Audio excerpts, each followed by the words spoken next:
Bismillahirrahmanirrahim. Assalamualaikum warahmatullahi wabarakatuh. Waalaikumsalam warahmatullahi wabarakatuh. Alhamdulillahirrabbilalamin. Wassalatu wassalamu ala sayyidina Muhammad wa ala alihi wa ashabihi ajma'in. Selamat malam sahabat Rois Landaker dan juga Dr. Aib. Selamat malam waktu Jakarta dan selamat siang waktu Kairo. Kita bertemu lagi di kajian Rois Landaker untuk membahas kitab Aqidatul Awam, pertemuan yang ke-6 hari ini. Sebelum mulai, mari kita sama-sama membaca Ummul Quran surat Al-Fatihah. Semoga dengan keberkahan surat Al-Fatihah majelis kita ini mendapatkan keberkahan, rahmat dan diridhoi Subhanahu wa taala. Al-Fatihah. Amin. Allahumma. A'udzubillahi minasyaitonir rajim. Bismillahirrahmanirrahim. Alhamdulillahirabbil alamin. Maliki yaumiddin. Iyyaka na'budu wa iyyaka nasta'in. Ihdinas siratal mustaqim. Shiratal ladzina an'amta 'alaihim ghairil maghdubi 'alaihim waladdallin. Ya, silakan Ustadz Aib untuk mulai kajian. Terima kasih Pak Dokter dan terima kasih Bapak Ibu Dokter dimanapun berada. Assalamualaikum warahmatullahi wabarakatuh. Alhamdulillahirrahmanirrahim. Wabihi nasta'inu ala umurid dunya wad din. Wassalatu wassalamu ala habibina wa nabiyyina wa maulana Muhammadin wa ala alihi wa sahbihi wa man tabi'ahu bi ihsanin ila yaumiddin. Subhanaka la ilma lana illa ma 'allamtana innaka antal alimul hakim. Bapak Ibu, Bapak Dokter dan Ibu Dokter dimanapun berada, yaitu kajian Rois Landakers yang insya Allah dan mudah-mudahan senantiasa dalam rahmat, lindungan dan kesehatan juga ridho Allah Subhanahu Wa Taala. Alhamdulillah pada kesempatan siang waktu Kairo dan malam waktu Indonesia, Allah masih mempertemukan kita dalam keadaan alhamdulillah insya Allah sehat dan juga insya Allah dalam rangka niat mulia untuk sama-sama mencari ilmu dan mengkaji di antara ilmu-ilmu Allah yang sangat luar biasa.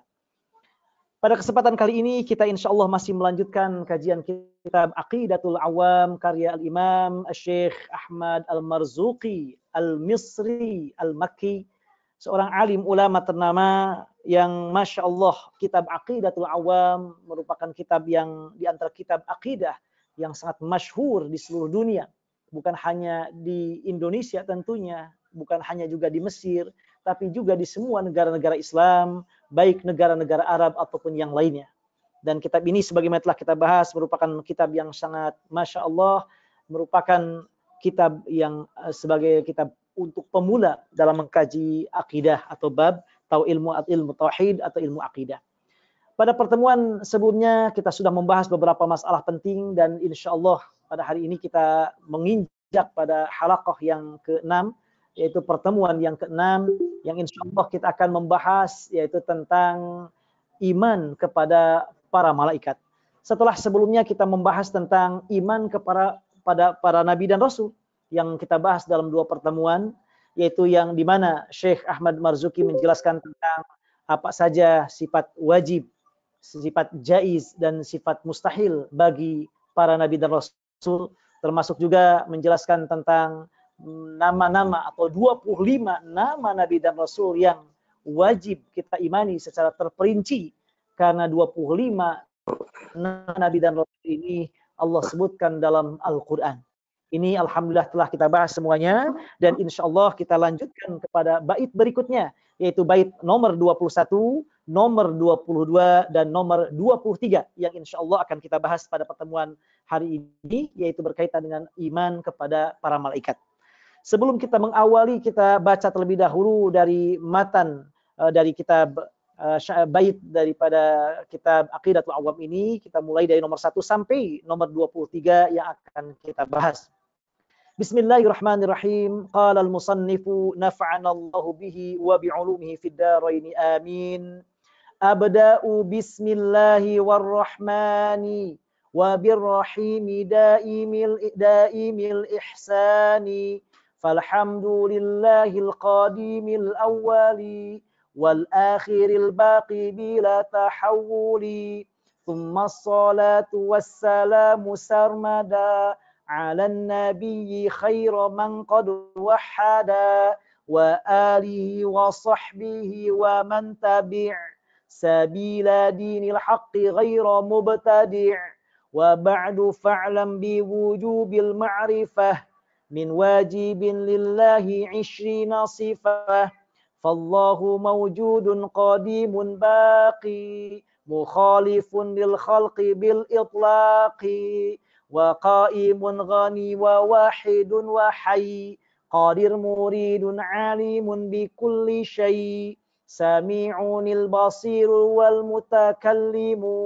له صفات 7 تنتظم فقدرة إرادة سمع بصر حياة العلم كلام مستمر وجائز بفضله وعدله ترك لكل ممكن كفعله أرسل أنبياء ذوي فطانة بالصدق والتبليغ والأمانة وجائز في حقهم من عرض بغير نقص كخفيف المرض إصماتهم كسائر الملائكة واجبات وفضل الملائكة والمستحيل ضد كل واجب فاحفظ 50 بحكم واجب تفصيل 25 لازم كل مكلف فحقق واغتنم هم آدم إدريس نوح هود مع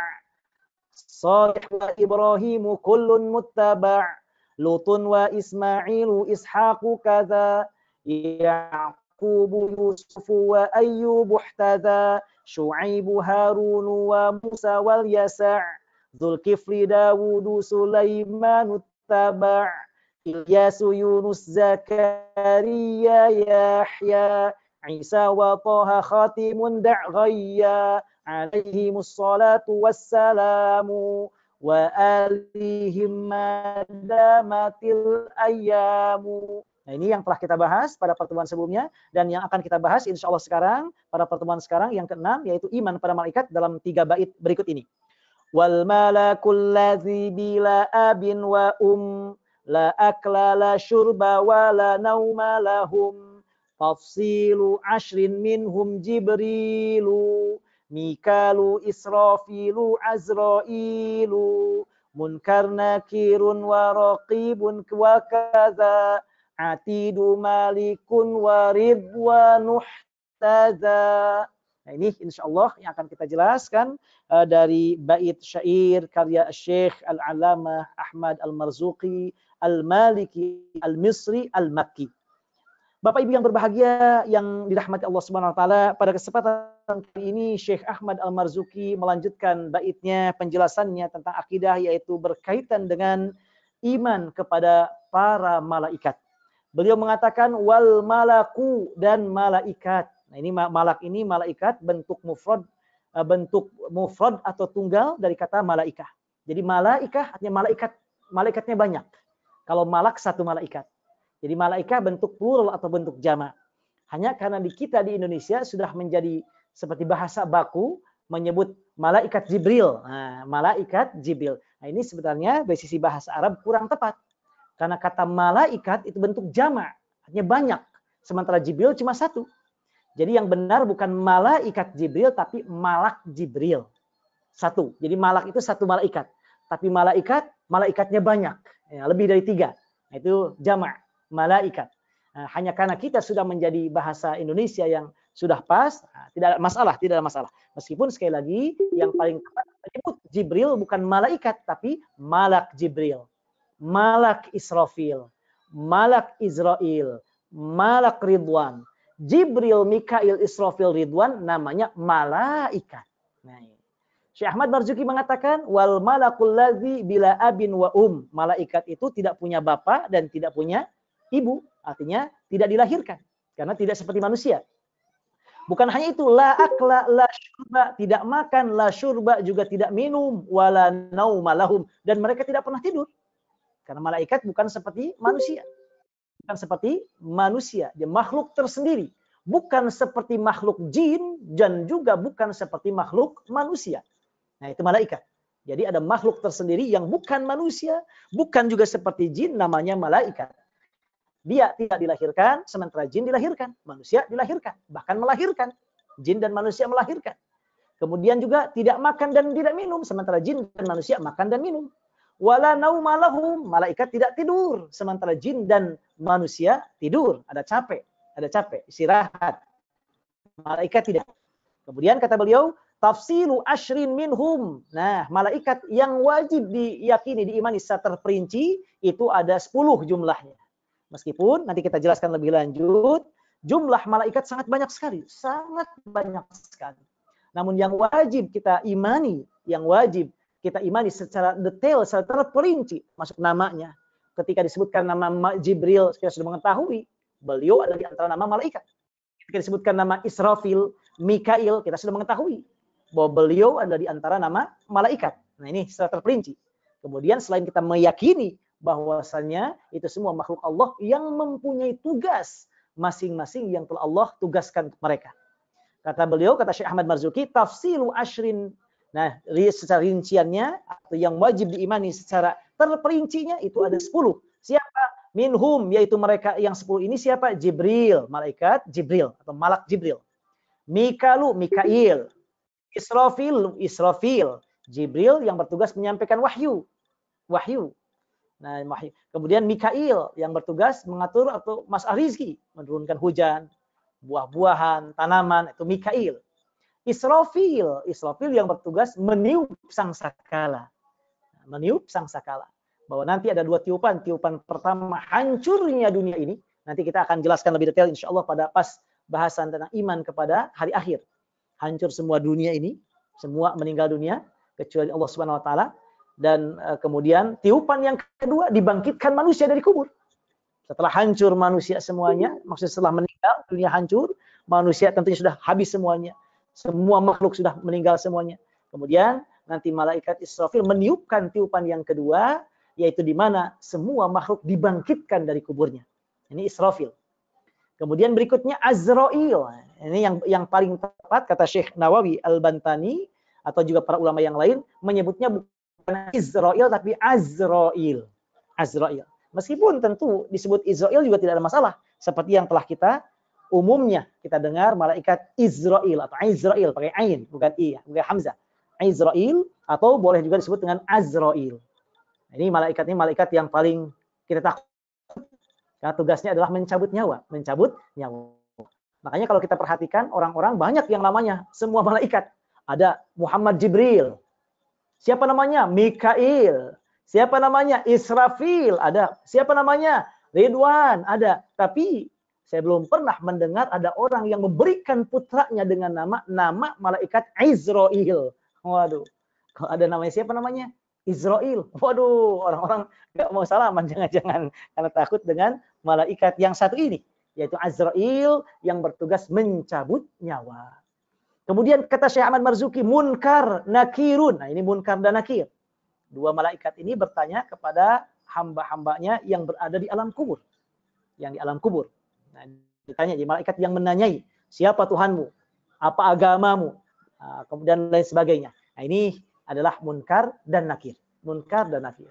Kemudian kata beliau waraqibun wa kadza atidu. Nah, raqib dan atid. Raqib dan atid adalah 2 malaikat yang senantiasa menyertai manusia, mencatat semua perbuatan manusia, semua ucapan manusia, perbuatan manusia, bahkan kata para ulama termasuk niat manusia dalam hati dicatat. Tapi niat yang sudah masuk ke azam. Jadi bukan niat yang masih rendah, tapi udah ada tekad kuat untuk melakukannya. Nah, itu namanya azam, sudah juga dicatat oleh malaikat raqib dan atid. Jika kita berbuat kebaikan tentunya, maka dicatatlah malaikat raqib yang mencatatnya. Kalau yang tidak baiknya, itu adalah malaikat yang mencatatnya, malaikat atid. Ini menurut sebagian ulama. Ada lagi yang mengatakan bahwa raqib dan atid bukan nama dari malaikat, tapi sifatnya. Bahwa raqib ada selalu menyertai, selalu hadir, dan selalu memperhatikan amal manusia. Ini raqib dan atid. Berikutnya adalah kata beliau malikun, malaikat malik, yaitu menjaga neraka. penjaga neraka. Termasuk nanti bersama dengan malaikat Zabaniyah. Zabaniyah. Ini malaikat Malik. Kemudian waridwan ihtada, dan malaikat Ridwan. Nah, malaikat Ridwan ihtada yang juga mengikuti malaikat-malaikat yang lainnya. Malaikat Ridwan tugasnya menjaga surga. Menjaga surga. Jadi kata Syekh Ahmad Marzuki, beliau menjelaskan ada 10 nama malaikat yang wajib kita imani secara terperinci, bukan secara global.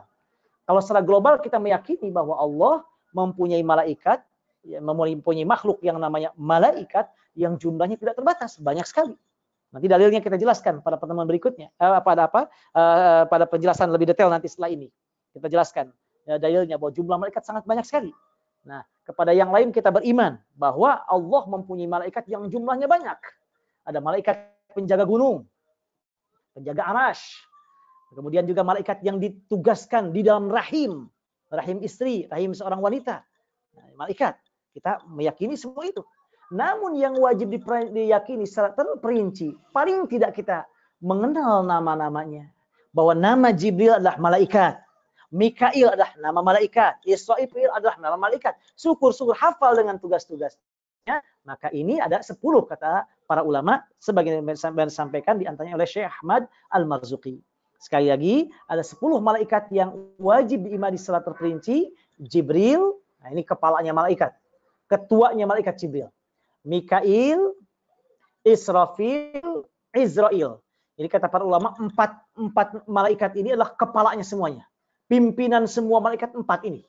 Jibril, Mikail, Israfil, dan Izrail atau Azrail. Pimpinan dari 4 malaikat ini nomor satunya siapa? Jibril. Nah, malaikat Jibril kepalanya semua malaikat. Pimpinan semua malaikat Jibril. Kemudian tadi Jibril tugasnya menyampaikan wahyu, Mikail adalah menurunkan rizki seperti hujan, tanaman, tumbuhan. Kemudian Israfil meniupkan sangsakala. Ada 2 tiupan. Tiupan pertama hancurnya dunia yang kita kenal dengan hari kiamat. Tiupan yang kedua di mana dibangkitkan semua manusia dari alam kubur. Dari alam kuburnya dibangkitkan oleh Allah Subhanahu wa taala, kemudian dengan tiupan kedua dari malaikat Israfil. Kemudian Azrail atau Izrail tugasnya adalah beliau mencabut nyawa semua makhluk termasuk manusia dan jin. Kemudian Munkar dan Nakir. Nah, ini 2 malaikat yang bertugas menanyai manusia dan jin di alam kubur. Menanyakan siapa Tuhanmu. Bahkan kata para ulama yang ditanyakan oleh para malaikat ada dalam berdasarkan beberapa hadis, beberapa riwayat, ada beberapa pertanyaan. Nah, ini diantaranya adalah seperti disampaikan oleh Syekh Nawawi Al-Bantani dalam kitabnya Nurul Zalam dari Syarah Kitab Aqidatul Awam. Beliau menjelaskan pertanyaan Munkar dan Nakir nanti. Pertama, man rabbuka, siapa Tuhanmu? Wa ma dinuka, apa agamamu? Tuh. Wa man nabiyuka, siapa nabimu? Maksud Nabi Muhammad SAW. Wa ma qiblatuka, apa kiblatmu? Yang kelima, wa man ikhwatuka, siapa saudara-saudaramu? Nah, yang berikutnya yang keenam, wa ma imamuka, apa imammu? Kemudian yang ketujuh, wa ma minhajuka, apa pedoman hidupmu?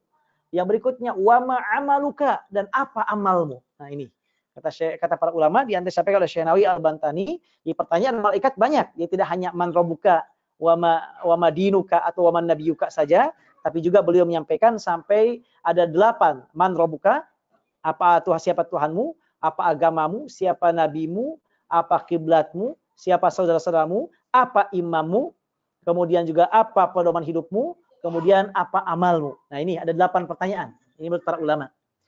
Nah, insya Allah, karena nanti yang menjawabnya adalah amal perbuatan.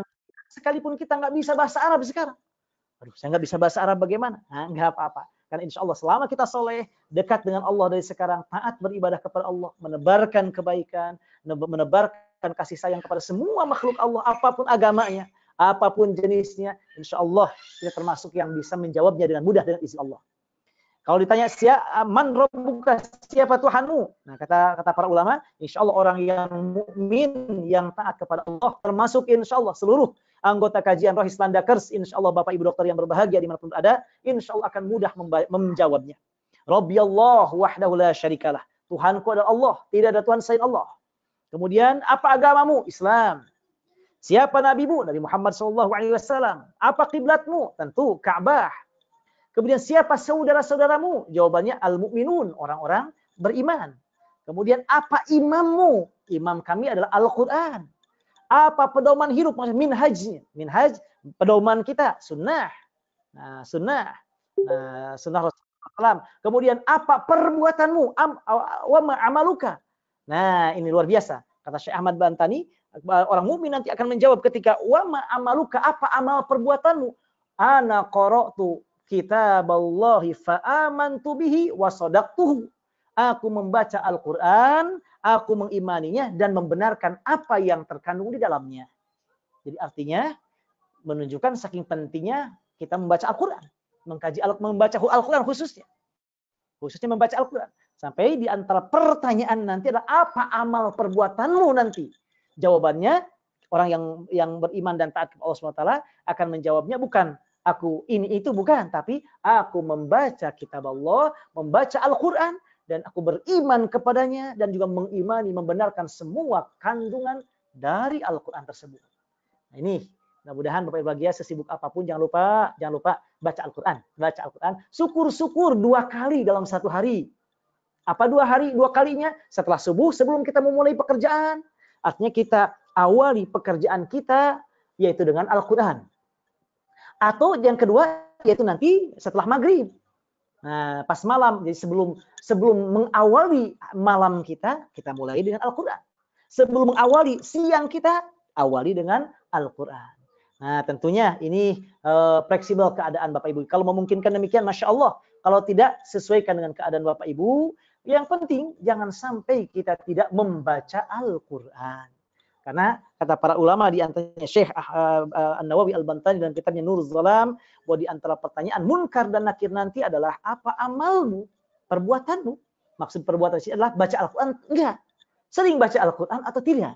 Nah, orang mukmin akan membaca, kami selalu membaca Al-Qur'an dan kami mengimani dan juga membenarkan apa yang kami baca dari Al-Qur'an. Nah, ini munkar dan nakir.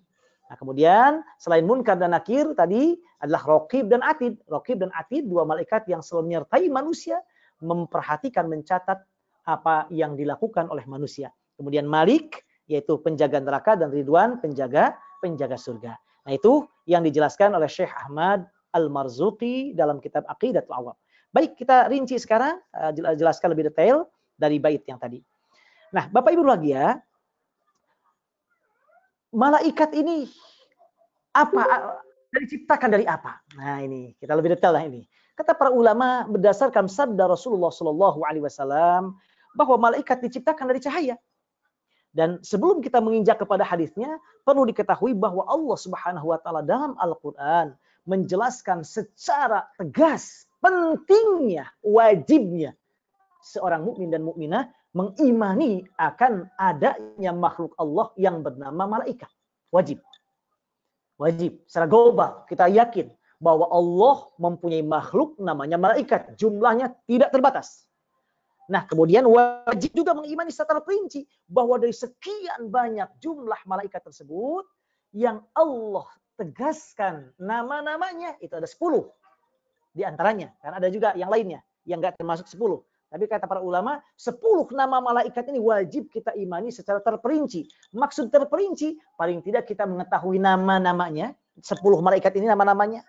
Ditambah syukur-syukur dengan tugasnya masing-masing. Masya Allah. Nah, paling tidak demikian.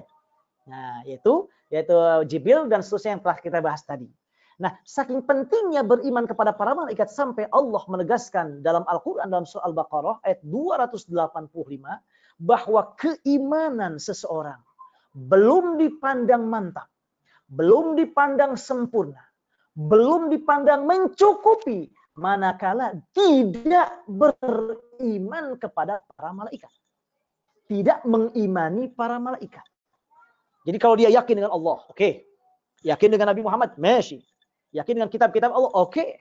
Yakin dengan hari kiamat, masih. Tapi tidak yakin dengan malaikat. Ini keimanannya tetap dipandang belum mencukupi. Dipandang belum mencukupi. Bahkan kata para ulama, belum sah keimanannya. Manakala dia tidak mengimani bahwa Allah mempunyai makhluk namanya malaikat. Apa dalilnya? Al-Baqarah 85 Allah berfirman, "Amanar rasulu bima unzila ilaihi min rabbih wal mu'minun. Kullun amana billahi wa malaikatihi wa kutubihi wa rusulihi la nufarriqu baina ahadim mir rusulih." Nah, ini orang-orang beriman semuanya beriman kepada siapa? Kepada Allah. Kemudian malaikat-malaikatnya, kemudian kitab-kitabnya dan utusan-utusannya, dan tidak memisahkan satu utusan dengan utusan yang lainnya. Dan utusan ini selain Nabi dan Rasul juga adalah malaikat. Malaikat adalah diutus oleh Allah Subhanahu wa taala untuk menyampaikan wahyu dan juga yang lainnya. Jadi oleh karena itu kata para ulama dari ayat ini menegaskan betapa iman seseorang belum dipandang sah, belum dipandang mencukupi manakala dia beriman kepada rukun iman, namun jika dia tidak beriman kepada malaikat. Yang kedua, dalil yang kedua, pentingnya beriman kepada malaikat. Allah berfirman An-Nisa ayat 136. Ya ayyuhalladzina amanu aminu billahi wa rasulihi wal kitabil ladzi nazzala ala rasulihi wal kitabil ladzi anzala min qabl wa may yakfur billahi wa malaikatihi wa kutubihi wa rusulihi wal yaumil akhir faqad dhalla dhalalan ba'ida.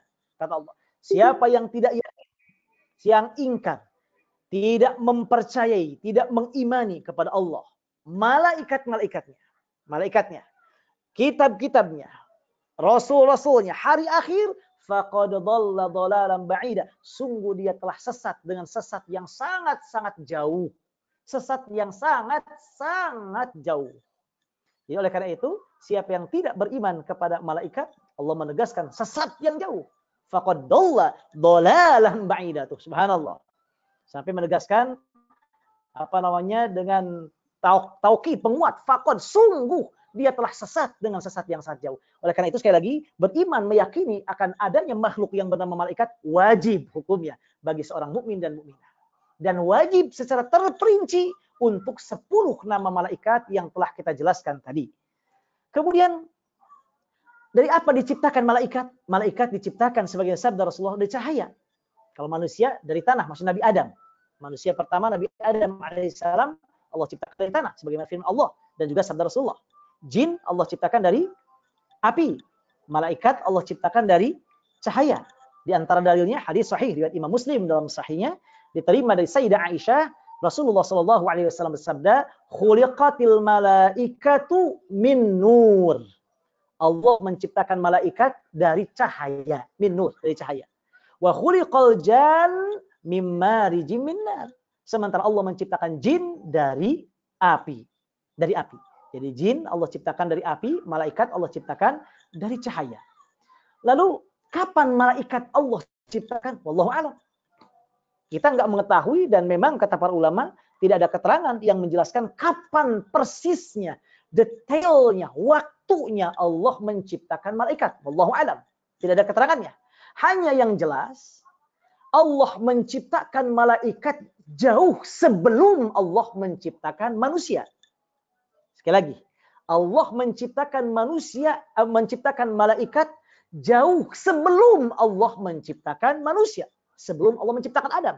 Jadi sebelum Allah menciptakan Nabiullah Adam alaihissalam manusia pertama, Allah sudah menciptakan makhluk yang bernama malaikat. Loh apa dalilnya? Bahwa malaikat diciptakan lebih awal daripada penciptaan manusia. Dalilnya, ini sebagai disampaikan oleh Allah dalam surah Al-Baqarah ayat 30. Wa idz qala rabbuka lil malaikati inni ja'ilun fil ardi khalifah. Wahai para malaikat, aku akan menjadikan khalifah, pemimpin di muka bumi. Maksudnya kata para ulama khalifah di sini siapa? Nabi Adam alaihissalam. Wahai malaikat, aku akan menciptakan di bumi siapa? Yaitu khalifah, pemimpin, yaitu Nabi Adam alaihissalam. Allah menyampaikan ini kepada malaikat ketika Nabi Adam diciptakan. Ketika para malaikat tentu sudah ada. Karena Allah berfirman dengan malaikat. Sampai malaikat mengatakan, qalu, para malaikat berkata, ataj'alu fiha may yufsidu fiha wa yasfiku dima wa nahnu nusabbihu bihamdika wa nuqaddisu lak. Qala inni a'lamu ma la ta'lamun. Sampai malaikat menjawab, ya Allah, apakah engkau akan menciptakan di muka bumi makhluk yang dulu juga pernah Anda ciptakan, pernah Engkau ciptakan, di mana mereka membuat kerusakan di dalamnya, bahkan menumpahkan darah, sementara kami para malaikat senantiasa bertasbih, memuji dan mensucikan-Mu ya Allah. Nah ini artinya bahwa Allah sudah menciptakan malaikat lebih dahulu daripada menciptakan Nabi Adam. Jadi Allah sudah menciptakan malaikat sebelum Allah menciptakan manusia. Kata para ulama di antaranya Ibnu Katsir, perkataan malaikat ini menunjukkan bahwa dulu memang sebelum Allah menciptakan manusia, di bumi ini sudah Allah ciptakan sekelompok jin. Sekelompok jin. Jadi sebelum Allah menciptakan manusia, Nabi Adam, Allah sudah menciptakan jin. Jin inilah yang berbuat kerusakan dan menumpahkan darah, sebagaimana disampaikan oleh malaikat tadi. Sehingga dengan demikian, berarti Allah menciptakan malaikat, juga menciptakan jin sebelum Allah menciptakan manusia. Sebelum Allah menciptakan manusia, Allah sudah menciptakan malaikat dan Allah sudah menciptakan jin. Nah ini, jadi sekali lagi bahwa malaikat diciptakan dari cahaya dan kapan malaikat diciptakannya wallahu alam, tidak ada keterangannya. Para ulama tidak menjelaskan hal itu. Hanya yang jelas malaikat diciptakan oleh Allah sebelum Allah menciptakan manusia, sebelum Allah menciptakan malaikat, sebelum Allah menciptakan Nabiullah Adam alaihissalam. Yang kedua, yang berkaitan dengan sifat dari para malaikat sebagai disampaikan oleh Allah dalam Al-Quran juga sabda Rasulullah SAW dalam hadisnya. Yang kedua, bahwa malaikat ini mempunyai sayap. Malaikat sayap. Memang malaikat bukan seperti manusia. Kata para ulama, malaikat itu adalah ajsam nuroniyah. Jadi memang beliau itu adalah jisim, berupa jisim, tapi yang berupa cahaya. Jadi tidak seperti manusia yang kita nampak kelihatan cahaya. Nah, makanya para ulama mengatakan bahwa malaikat tidak bisa dilihat dalam wujud aslinya, kecuali Nabi Muhammad. Hanya Nabi Muhammad yang pernah melihat malaikat dalam wujud aslinya, malaikat Jibril sebanyak 2 kali. Adapun manusia tidak akan pernah bisa melihat wujud asli malaikat, kecuali kalau malaikat itu menjelma menjadi seorang laki-laki atau menjelma dengan hal yang lainnya, seperti yang telah kita akan jelaskan nanti insyaallah. Ala kulli hal, bahwa malaikat mempunyai sayap. Lalu apa di antara dalil bahwa malaikat mempunyai sayap? Ya, dalilnya di antaranya firman Allah dalam surah Fatir. Dalam surah Fatir ayat 1 Allah berfirman, Alhamdulillahi fatiris samawati wal ardi ja'ilil malaikati rusulan uli ajnihatim mathna wa thulatha wa ruba' yazidu fil khalqi ma yasha' innallaha ala kulli syai'in qadir. Nah ini, kata Allah, segala puji bagi Allah yang telah menciptakan langit dan bumi dan menjadikan malaikat sebagai utusan Allah yang mereka mempunyai sayap. Ada yang sayapnya 2, ada yang sayapnya 3, ada juga yang sayapnya 4. Tuh, sayapnya sampai ada juga yang mengatakan 4. Jadi Allah menegaskan, jadi malaikat mempunyai sayap. Iya, mempunyai sayap. Ada yang 2 sayapnya, ada yang 3 sayapnya, ada yang 4 sayapnya. Hanya seperti apa detailnya? Wallahu alam. Hanya Allah yang mengetahui. Bahkan dalam hadis nanti kita akan bahas, Nabi Muhammad SAW pernah melihat malaikat Jibril dan Nabi Muhammad mengatakan bahwa malaikat Jibril mempunyai 600 sayap. Allah. Subhanallah. 600, Bapak Ibu dokter yang berbahagia. 600 sayap malaikat Jibril. Jadi artinya bahwa sifat malaikat mempunyai sayap. Mempunyai sayap. Allah menegaskan ada yang sayapnya 2, 3, dan 4. Juga ada yang menjelaskan, tadi ada hadis sahih nanti kita jelaskan, bahwa malaikat Jibril, khusus malaikat Jibril, mempunyai 600 sayap. Allahu Akbar. Yang berikutnya, malaikat juga sifat malaikat ini adalah Allah ciptakan dalam bentuk wujud yang indah, yang bagus, yang ganteng. Mungkin kalau laki-laki, tapi malaikat kan bukan laki-laki. Malaikat bukan laki-laki, bukan perempuan. Jadi wujud yang indah, yang bagus. Ini malaikat. Jadi malaikat tidak menyeramkan. Umumnya malaikat indah, bagus. Kecuali nanti malaikat siapa? Yaitu malaikat Malik. Juga malaikat siapa? Munkar dan Nakir. Bagi orang yang durhaka tentunya. Nah itu menakutkan. Tapi yang lainnya, Masya Allah, indah dan bagus. Allah ciptakan bagus. Apa dalilnya kata para ulama? Yaitu ketika menafsirkan firman Allah dalam surah An-Najm ayat 5 dan 6. Allah berfirman, Allamahu syadidul quwa, dzu mirratin fastawa. Allah. Jadi Allah Nabi Muhammad diajarkan oleh malaikat Jibril syadidul quwa yang sangat kuat. Kemudian dzu mirratin. Kata Ibnu Abbas ketika menafsirkan firman Allah dzu mirratin artinya adalah dzu manzorin hasanin. Artinya malaikat mempunyai enak dipandang. Jadi mengenakan. Kalau kita lihat indah. Jadi tidak menakutkan. Kemudian kata Qatadah dzu khalqin tawilin hasan. Beliau makhluk yang tinggi, hasan dan juga indah, Nah, jadi ini sekali lagi menunjukkan bahwasanya kata para ulama dari ayat ini bahwa malaikat memang Allah ciptakan sifatnya adalah enak dipandang. Allah ciptakan dalam wujud yang baik, yang indah. Kecuali tentu tadi malaikat Malik, termasuk Zabaniyah, termasuk Munkar dan Nakir. Bagi orang-orang yang tentunya ingkar dan jahat kepada Allah Subhanahu wa ta'ala.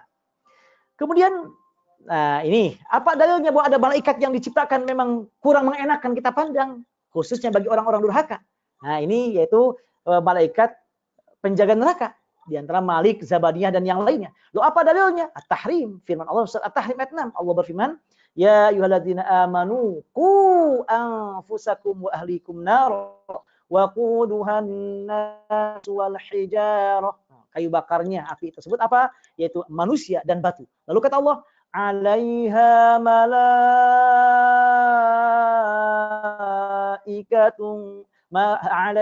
malaikatun ghilazun shidad.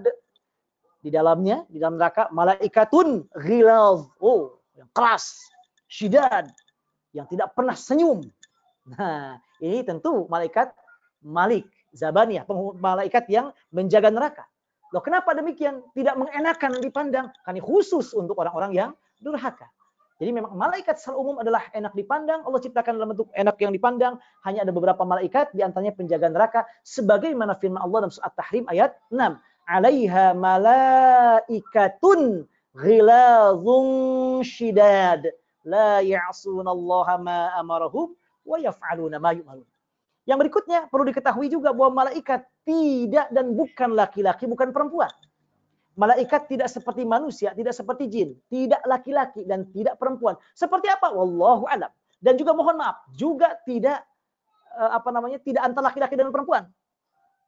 Mohon maaf kata-kata yang sopannya apa kalau menyebut yang bukan laki-laki perempuan. Mohon maaf kalau kasar ini. Tidak banci lah gitu, tidak banci. Mohon maaf kalau kasar. Nah, saya mencarikan kata yang ininya tidak ada. Jadi malaikat bukan laki-laki, bukan perempuan, juga bukan yang tidak itu.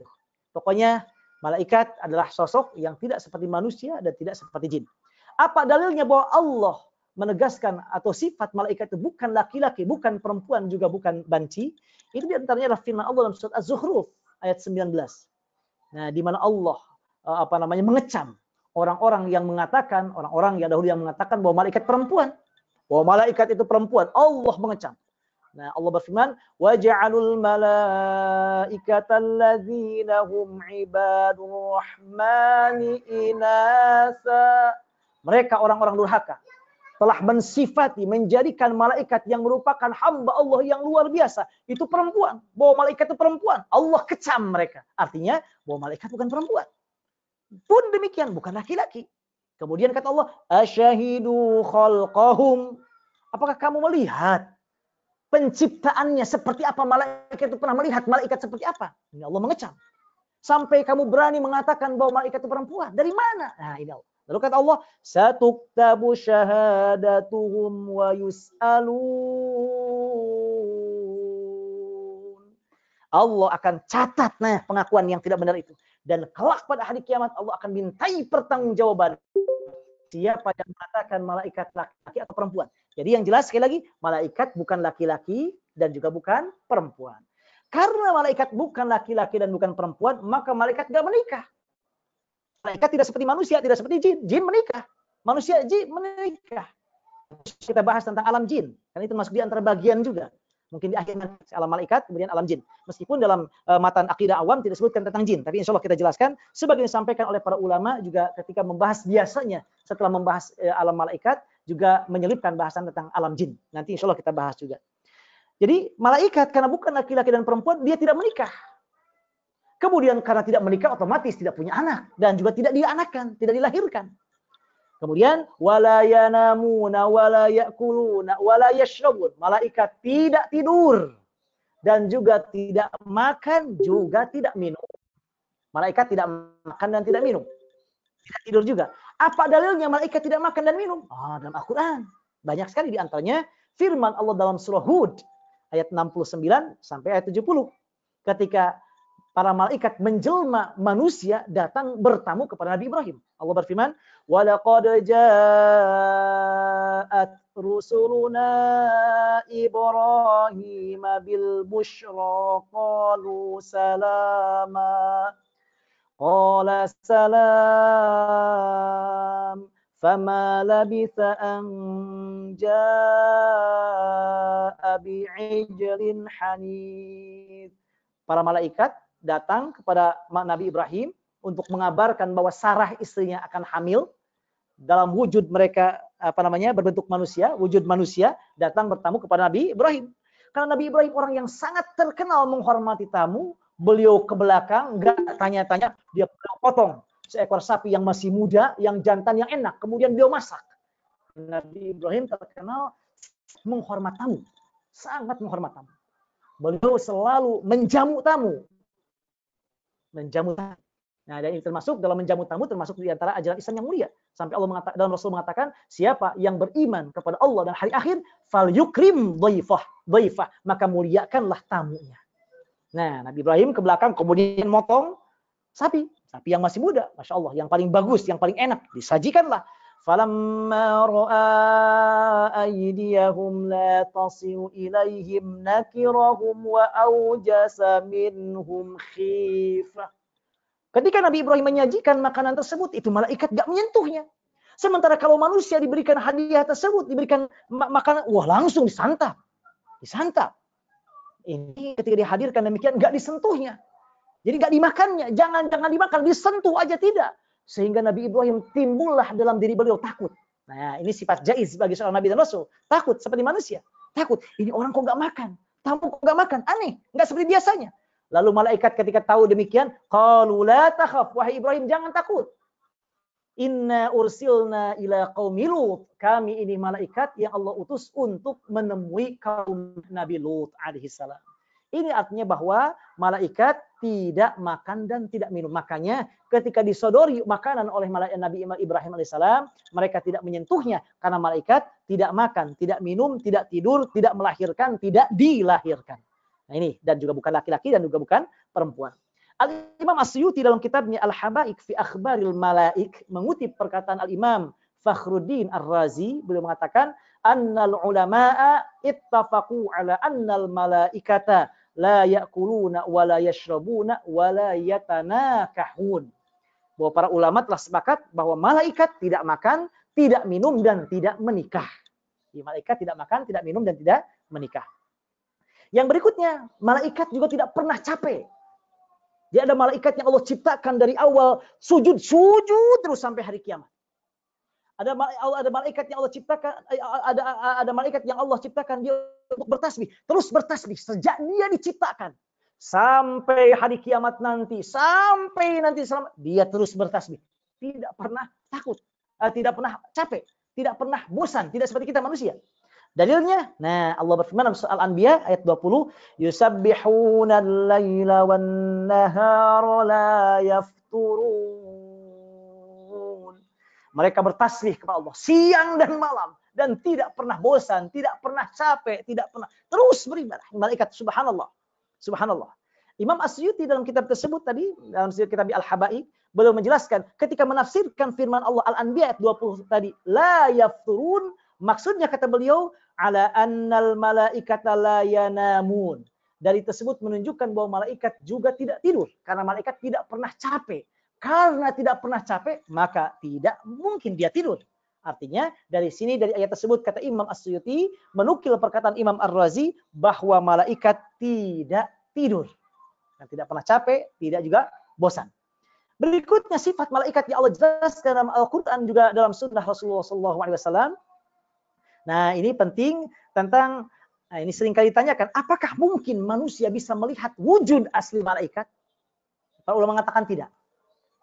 Kenapa? Karena malaikat adalah walamma kanatil malaikatu, kata para ulama, ajsaman nuraniyatan latifatan fa innal ibada la yastati'una ru'yatahum khassatan annallaha lam yu'ti absarana al-qudrata ala hadhihi ru'yah. Ini kata para ulama. Karena malaikat merupakan jism berupa cahaya yang sangat lembut yang hanya Allah mengetahuinya, maka manusia tidak akan pernah bisa melihat malaikat dalam wujud aslinya.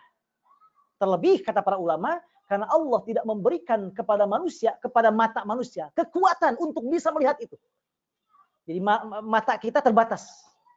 Mata pandangan kita terbatas, tidak bisa melihat malaikat.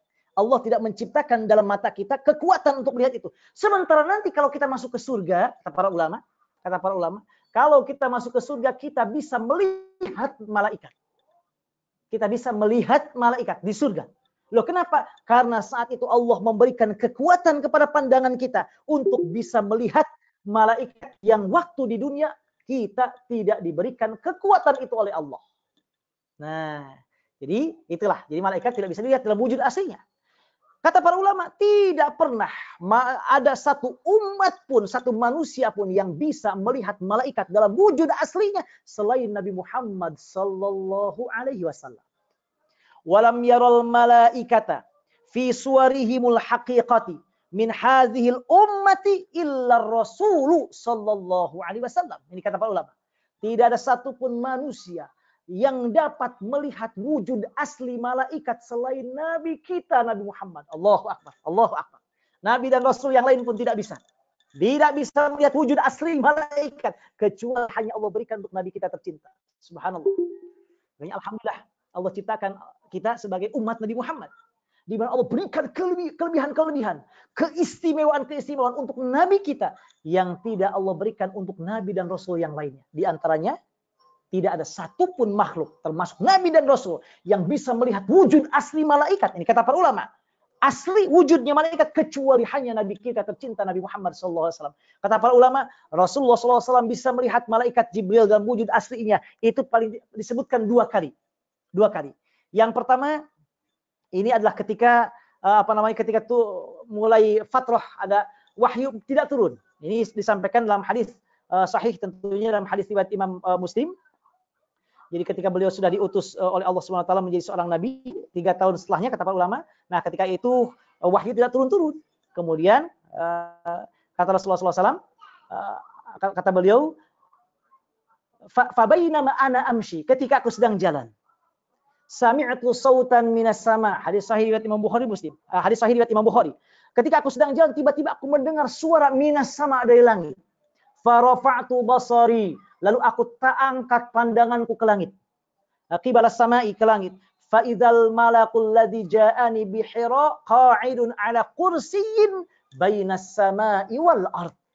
Ternyata aku lihat ada malaikat yang pernah datang menemuiku di Gua Hira, kata Rasulullah, sedang duduk di atas kursi antara langit dan bumi. Masya Allah. Ini kata malaikat Jibril. Malaikat Jibril oleh Nabi Muhammad pernah dilihat. Beliau duduk di atas kursi antara langit dan bumi. Allahu Akbar. Antara langit dan bumi. Artinya besarnya malaikat. Meskipun kita tidak bisa mengetahui seperti apanya, Allah a'lam. Nah, sampai akhirnya kata Rasulullah, faju'ithtu minhu hatta hawaitu ilal ard. Melihat itu aku takut sampai aku jatuh ke bumi, jatuh ke tanah. Saking takutnya melihat malaikat Jibril dalam wujud asli. Kemudian kata Rasulullah, fajitu ahli, kemudian aku datang kepada Khadijah, faqultu zammiluni, tolong selimiti aku. Kemudian Allah menurunkan firman-Nya, ya ayyuhal muddatsir qum fa'anzir wa rabbaka fakabbir, sampai ayat kelima dari surah Al-Mudatsir. Hadis sahih riwayat Imam Bukhari. Jadi Nabi Muhammad pernah melihat malaikat dalam wujud aslinya, itu malaikat Jibril 2 kali. Satu, ketika 3 tahun kurang lebih setelah beliau diangkat di Nabi, ketika saat itu wahyu tidak turun, nah kemudian malaikat Jibril dalam wujud asli. Yang kedua ketika Mi'raj, Nabi Muhammad ketika Mi'raj kemana? Ke langit, naik ke langit, kemudian sampai menembus Sidratul Muntaha. Ini sebagaimana firman Allah dalam surah An-Najm, 'allamahu syadidul quwa ذو مرة فاستوى وهو بالأفق الأعلى ثم دنا فتدلى فكان قاب قوسين أو أدنى فأوحى إلى عبده ما أوحى ما كذب الفؤاد ما رأى أفتمارونه على ما يرى ولقد رآه نزلة أخرى. Oh, Nabi Muhammad melihatnya, kata para ulama, maksudnya melihat wujud asli malaikat Jibril ketika beliau Mi'raj ditemani malaikat Jibril. Nah, ini yang kedua. Jadi yang kedua, Nabi Muhammad pernah melihat wujud asli malaikat Jibril, khususnya malaikat Jibril dalam wujud aslinya malaikat itu ketika beliau Mi'raj berdasarkan firman Allah dalam surah An-Najm. An-Najm tadi ayat ke-13. Nah, ini tentang bahasan tentang sifat-sifat malaikat. Kemudian berapa jumlah malaikat? Tadi jelaskan bahwa jumlah malaikat sangat banyak sekali. Di antara dalilnya bahwa jumlah malaikat sangat-sangat banyak. Nah, di antara dalilnya bahwa jumlah malaikat sangat-sangat banyak, ini adalah firman Allah Subhanahu wa taala dalam surah Al-Muddatsir. Al-Muddatsir ayat 31. Di akhir ayat Allah berfirman, "Wa ma ya'lamu junuda rabbika illa hu, wa ma hiya illa dzikra lil bashar." Tidak ada yang dapat mengetahui berapa jumlah tentara Allah. Ini maksud tentara ini para malaikat. Para malaikat. Kan ini berkaitan dengan malaikat. Tidak ada yang dapat mengetahui berapa jumlah tentara Allah. Maksudnya malaikat illahu, kecuali Allah. Ini saking banyaknya. Ini artinya bahwa jumlah malaikat sangat-sangat banyak. Tidak ada yang mengetahui berapa persisnya kecuali hanya Allah Subhanahu wa taala. Dikuatkan dengan sabda Rasulullah SAW dalam hadis riwayat Imam Bukhari Muslim. Diterima dari Malik bin Sa'sa'ah. Ini pada peristiwa peristiwa Mi'raj Rasulullah. Ketika Mi'raj beliau, dalam hadis tersebut disebutkan faqultu ya Jibrilu ma hadza, wahai Jibril apa ini? Qala Jibril mengatakan hadzal baitul ma'mur yadkhuluhu kulla yaumin sab'una alfa malakin idza kharaju minhu lam ya'udu fihi akhiru ma alaihim. Kata malaikat Jibril, wahai Nabi Muhammad, ketahuilah ini namanya Baitul Ma'mur. Ini kata para ulama, di antaranya Ibnu Katsir dalam tafsirnya mengatakan bahwa Baitul Ma'mur ini Ka'bahnya malaikat. Di Baitul Ma'mur Ka'bahnya malaikat. Letaknya ada di langit ketujuh. Persis di atas Ka'bah yang di Mekah. Jadi kalau kita mempunyai Ka'bah, alhamdulillah yang di Mekah, para malaikat juga mempunyai Ka'bah juga, yaitu yang berada di langit ketujuh, yang namanya bukan Ka'bah tapi Baitul Ma'mur berdasarkan hadis ini. Kemudian kata malaikat Jibril, ini adalah Baitul Ma'mur, yadkhuluhu kulla yaumin sab'una alfa malak. Di mana Baitul Ma'mur ini dimasuki oleh malaikat setiap harinya sebanyak 70.000. 70.000 malaikat. 70.000 malaikat. Bayangkan Bapak Ibu. 70.000 malaikat setiap hari datang ke Baitul Ma'mur tawaf. Dan jumlah malaikat yang datang nanti besoknya beda lagi. Besoknya beda lagi. Beda lagi. Yang sekarang 70.000 masuk hari ini tidak akan datang lagi. Nanti ganti-ganti terus sampai hari kiamat. Ini artinya bayangkan. 70.000 malaikat masuk ke Baitul Ma'mur. Kalikan nanti seumur dunia ini sampai kiamat nanti. Menunjukkan saking banyaknya jumlah malaikat. Ini tidak terhitung. Nah, ini artinya bahwa jumlah malaikat sangat banyak. Nah, hanya yang wajib diketahui secara terperinci seperti disampaikan oleh para ulama tadi 10 yang tadi. Kemudian nama-nama malaikat tadi Syekh Ahmad Marzuki mengatakan ada Jibril. Nah, di mana disebutkan Jibril? Jibril dan Mikail Allah sebutkan dalam Al-Qur'an. Jadi kata Jibril dan kata Mikail, nama Jibril, nama Mikail, ini Allah sebutkan dalam Al-Quran. Di antaranya surat Al-Baqarah. Dalam surat Al-Baqarah ayat 97, juga ayat 98. Allah berfirman, dalam ayat ke-98-nya, "Man kana aduwwan lillahi wa malaikatihi wa rusulihi wa Jibrila wa Mikala fa innallaha aduwwun lil kafirin." Siapa yang memusuhi Allah, memusuhi para malaikatnya, memusuhi utusan-utusannya, memusuhi malaikat Jibril, memusuhi malaikat Mikail, maka Allah musuh bagi orang-orang kafir.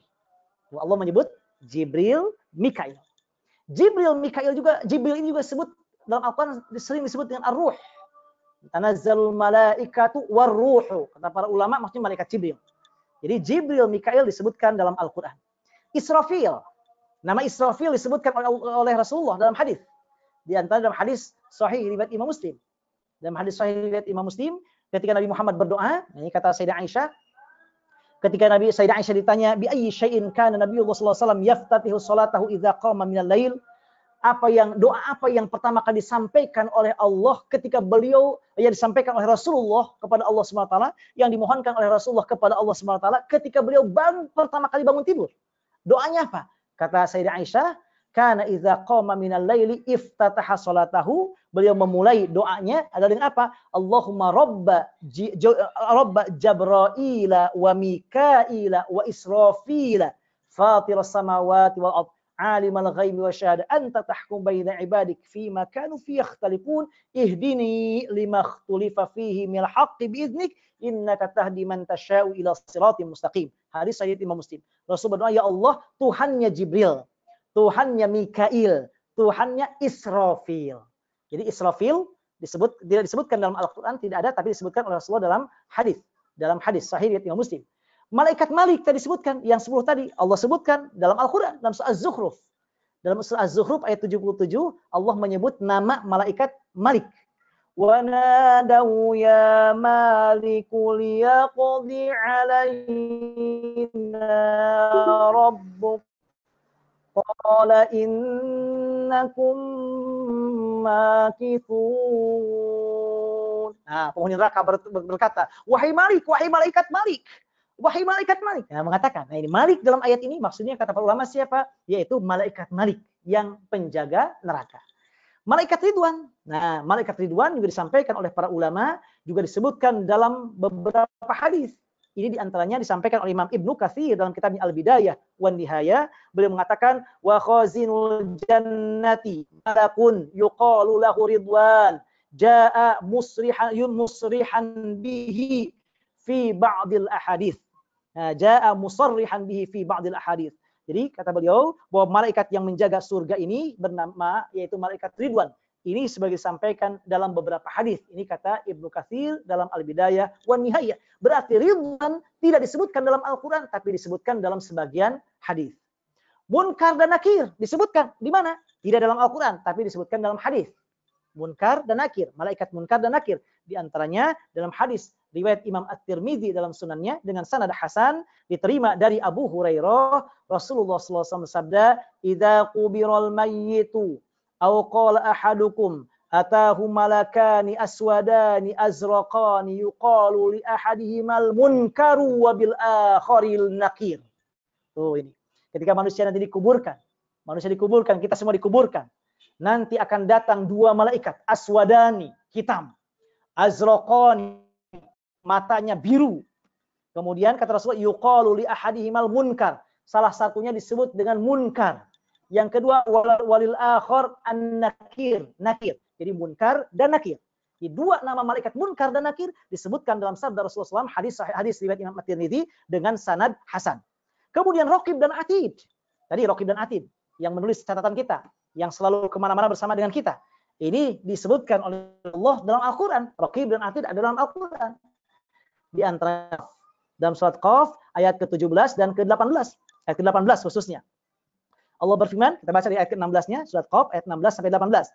وَلَقَدْ خَلَقْنَا الْإِنسَانَ وَنَعْلَمُ مَا تُوَسْوِسُ بِهِ نَفْسُهُ وَنَعْلَمُ مَا تُوَسْوِسُ بِهِ نَفْسُهُ وَنَحْنُ أَقْرَبُ إِلَيْهِ مِنْ حَبْلِ الْوَرِيدِ إِذْ يَتَلَقَّى الْمُتَلَقِّيَانِ عَنِ الْيَمِينِ وَعَنِ الشِّمَالِ قَعِيدٌ. Yang ini. مَا يَلْفِظُ مِنْ قَوْلٍ إِلَّا لَدَيْهِ رَقِيبٌ عَتِيدٌ. Tidak ada satupun ucapan yang keluar kecuali dicatat, disaksikan dihadiri oleh malaikat Raqib dan Atid. Meskipun ada sebagian ulama mengatakan Raqib dan Atid bukan nama tapi sifatnya. Ala kulli hal, ulama yang lain mengatakan nama Raqib dan Atid dua nama malaikat. Pun demikian dengan Azrail atau Israel tidak disebutkan nama Israilnya dalam Al-Qur'an. Hanya Allah menegaskan dalam Al-Qur'an dengan kata malakul maut, malaikat pencabut nyawa. Di antaranya dalam surat As-Sajdah ayat 11. Qul yatawaffakum malakul mautil ladzi wukkila bikum. Katakan bahwa ketika malaikat pencabut nyawa mengambil nyawa dari kalian. Allah menyebutnya malakul maut, tidak mengatakan Israel. Jadi kata Israel tidak ada dalam Al-Qur'an. Hanya kata para ulama itu disampaikan diantaranya oleh Imam As-Suyuti, itu disebutkan dalam sebuah riwayat dalam yang diriwayatkan oleh Abu Syekh dalam kitabnya Al-Azamah. Nah, Al-Azamah. Jadi memang Israel enggak disebutkan dalam Al-Qur'an, tapi disebutkan dalam beberapa asar atau dalam beberapa riwayat bahwa nama malaikat pencabut nyawa itu adalah Israel.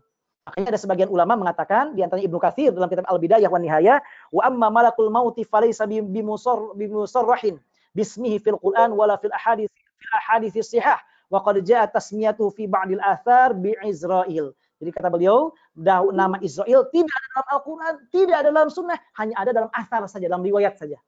Tapi ala kulli hal oleh para ulama diambil nama itu adalah Israel. Nah, dengan demikian bahwasanya itulah 10 malaikat yang nama malaikat yang wajib kita imani secara secara detail. 10 tadi disebutkan oleh Allah dalam Al-Qur'an atau dalam hadis-hadis Rasulullah SAW. Dan perlu diketahui bahwa malaikat sifatnya bisa berubah-ubah dalam bentuk apa juga.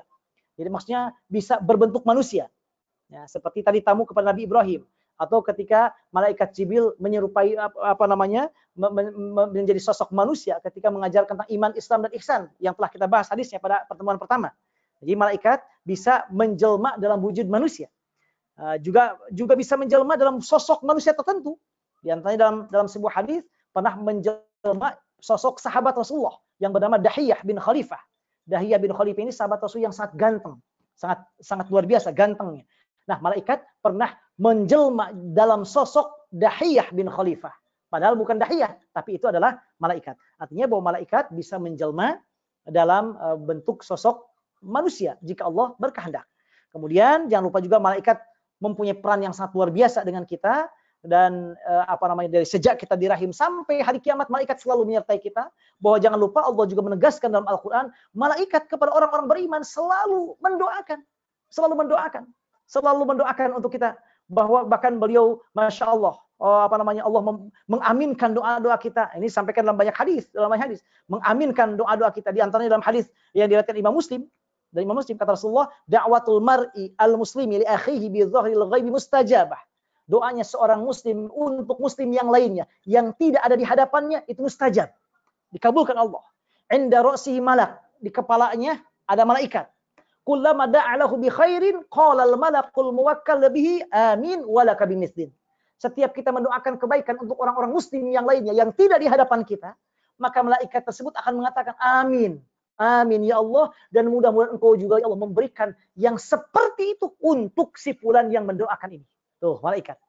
Ini artinya malaikat yang sangat luar biasa dekat dengan kita dan senantiasa bahkan mendoakan kita semuanya. Demikian barangkali sekilas sebagai pengantar diskusi kita dalam kesempatan kali ini, sekilas tentang iman kepada para malaikat sebagaimana yang telah disampaikan oleh Syekh Ahmad Al-Marzuqi. Intinya bahwa iman pada malaikat, jumlah malaikat sangat banyak, cuma yang wajib kita imani secara terperinci hanya 10 yang telah kita jelaskan tadi. Dan demikian, jika ada yang perlu kita diskusikan baik menyangkut tema ini atau tema-tema yang lainnya, ahlan wa sahlan. Aqulu qouli hadza wa astaghfirullah li wa lakum. Wassalamualaikum warahmatullahi wabarakatuh. Waalaikumsalam warahmatullahi wabarakatuh. Jazakallahu khairan Ustaz Aib. Terima kasih atas penjelasannya. Kita masuk sesi diskusi. Ada pertanyaan ini dari teman-teman. Yang pertama, Assalamualaikum Ustadz Aib. Afwan, saya mau bertanya, agama lain juga menyatakan mereka memiliki malaikat. Contoh agama Nasrani punya Gabriel yang disamakan dengan Jibril, yang katanya bertugas menyampaikan firman Tuhan. Lalu ada Mikael atau Mikail. Bagaimana pendapat Ustaz? malaikat malaikat kita hanya memantau umat muslim, tidak memantau umat yang lain. Maaf Pak Dokter, kurang jelas Pak Dokter. Ini yang tadi agak putus Pak Dokter, maaf. Ya, jadi di agama Nasrani ada Gabriel, ada Mikael gitu. Bagaimana pendapat Ustadz? Dan apakah malaikat-malaikat tadi yang disebutkan hanya memantau umat muslim atau juga memantau umat yang lain? Masya Allah, pertanyaan bagus sekali, mohon. Terima kasih, Masya Allah, pertanyaan sangat luar biasa sekali. Allahu Akbar, jazakallah khairan katsira. Terima kasih atas pertanyaan yang sangat luar biasa ini. Bapak Ibu berbahagia, betul sekali bahwasanya banyak kesamaan dan kemiripan antara perjanjian lama, khususnya perjanjian lama, kemudian juga dalam perjanjian baru, karena perjanjian baru sebagaimana kita ketahui itu adalah berkaitan dengan Nabi Isa alaihissalam, sementara perjanjian lama sejak Nabi Adam sampai dengan nabi-nabi sebelum Nabi Isa, khususnya Nabiullah Musa alaihissalam dan juga nabi-nabi yang lainnya. Nah, dan antara apa yang ada dalam perjanjian lama dengan Al-Quran memang banyak kemiripan.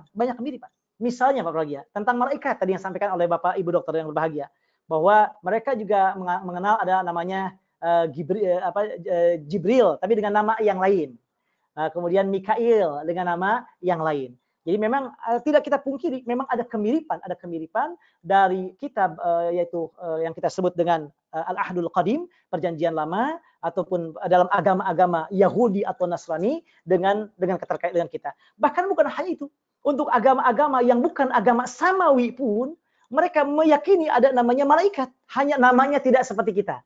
Tidak Jibril, tapi mereka ada malaikat, maka digambarkan dengan bersayap dan lain sebagainya. Jadi selalu ada kemiripan. Lalu kenapa kemiripan demikian? Kemiripan itu tentunya adalah sesuatu yang sangat wajar sekali, karena memang sekali lagi bahwasanya perjanjian lama ataupun perjanjian baru itu ada yang mengatakan itu adalah khususnya perjanjian adalah Taurat. Hanya Taurat yang memang sudah ada tahrif namanya. Tahrifnya sudah ada pemalsuan, sudah tidak original lagi.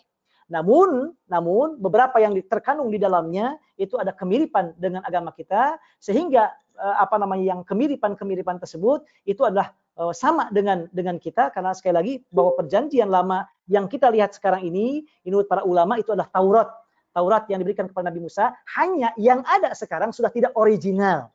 Sudah ada penyimpangan khususnya berkaitan dengan ketuhanan, bahwasanya misalnya Nabi Isa sebagai Tuhan, padahal tentunya tidak demikian. Ini sekali lagi dalam keyakinan agama kita tercinta. Jadi adanya kemiripan tersebut itu adalah memang demikian adanya, dan itu juga sekali lagi tidak kemudian menjadikan bahwa Taurat itu sebagai atau perjanjian lama itu adalah sebagai asli yang harus kita imani. Tentu tidak demikian dalam agama kita tercinta. Karena Allah menyebutkan dalam Al-Quran, dengan nanti kita bahas tentang iman kepada kitab-kitab Allah, kita lebih detail tentang hal ini, bahwasanya bahwa betul bahwa ada ajaran-ajaran yang sama, yang belum berubah antara dalam perjanjian lama tersebut.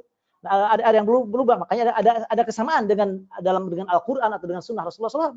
Namun di balik itu banyak yang sudah kemudian tidak original, sudah diubah dan dirubah, tentunya bukan oleh Nabi Isa, bukan juga oleh Nabi Musa alaihissalam, tapi oleh orang-orang yang setelahnya.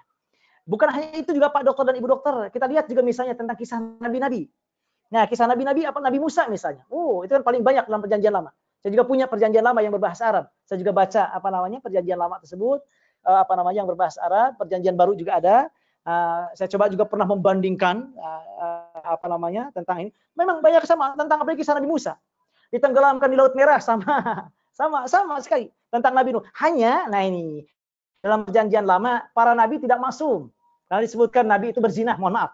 Dalam perjanjian lama disebutkan nabi berzina. Nah, ini tentunya yang sudah tidak ada aslinya. Karena dalam agama kita sebagai telah kita bahas bahwa nabi dan rasul adalah maksum.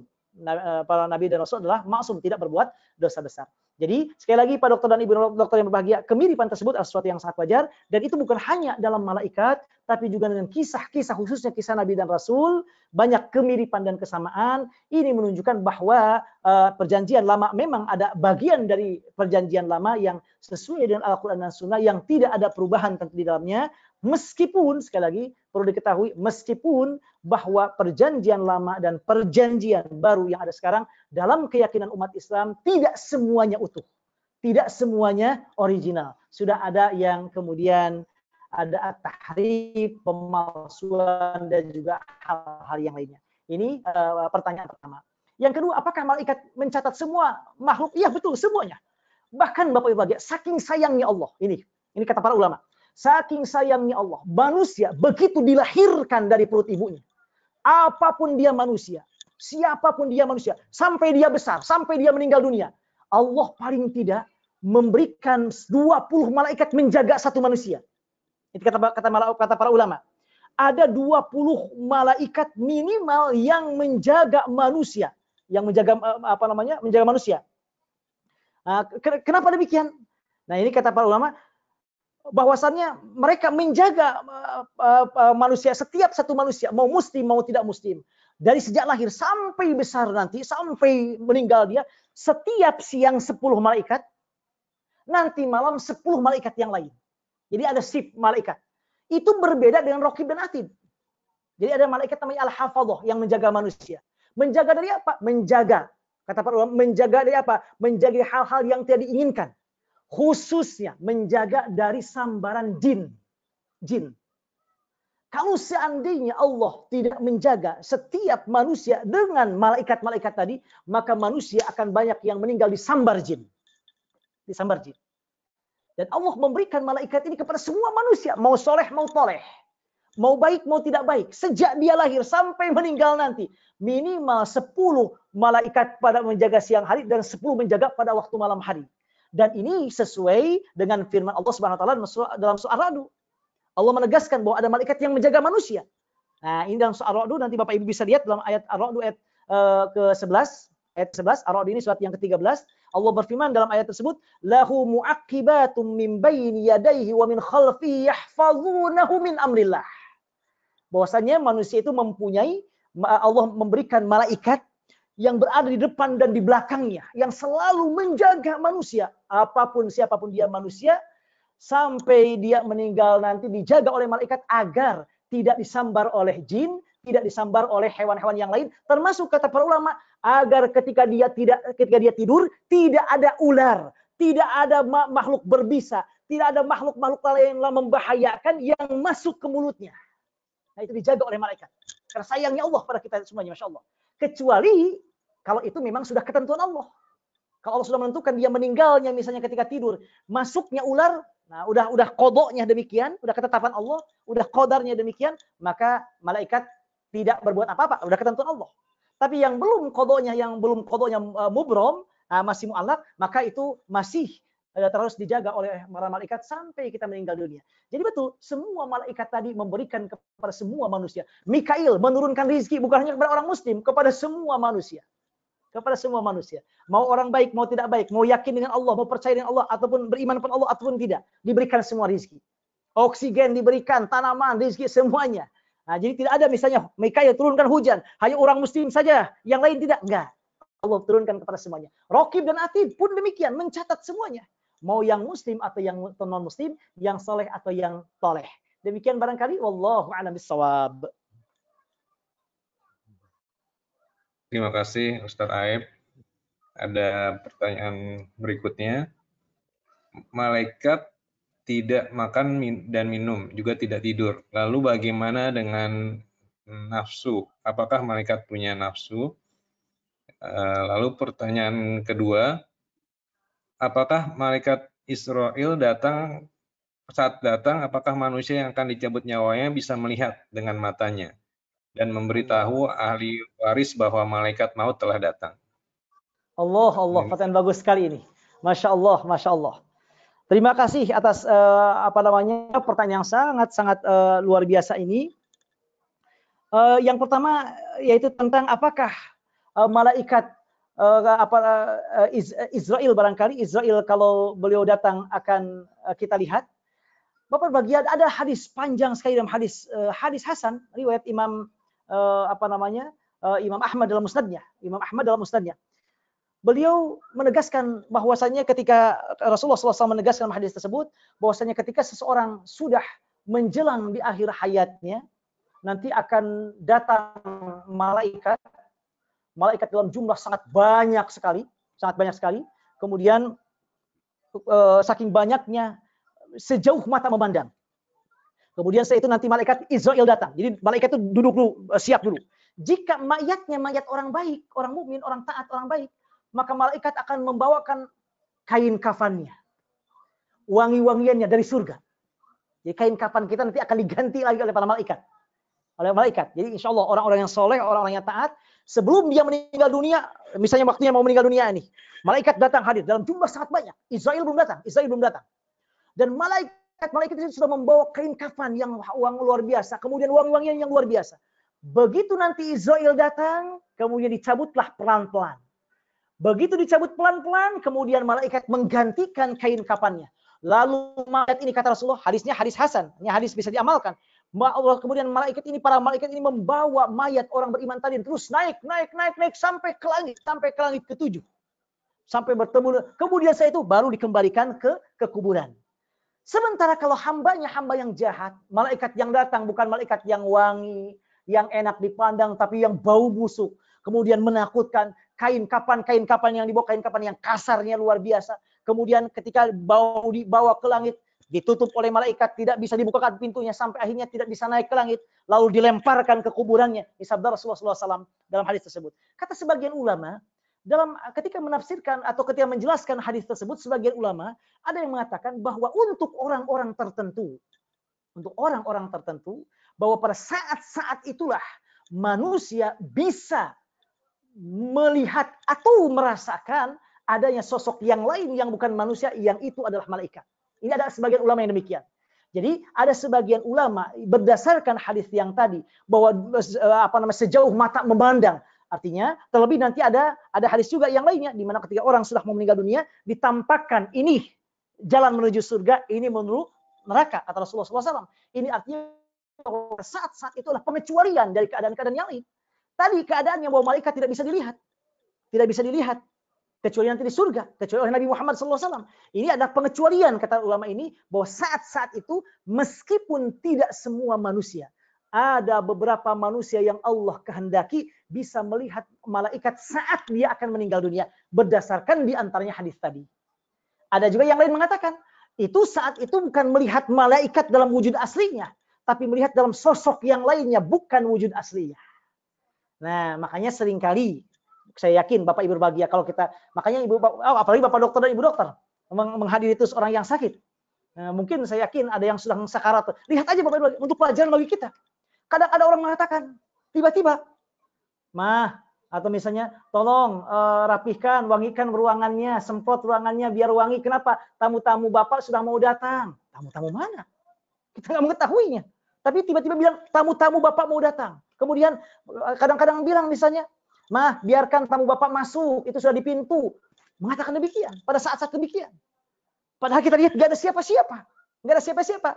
Nah, ini kata para ulama, hal ini memang bisa saja terjadi jika bagi orang yang Allah kehendaki, meskipun tidak terjadi kepada setiap orang.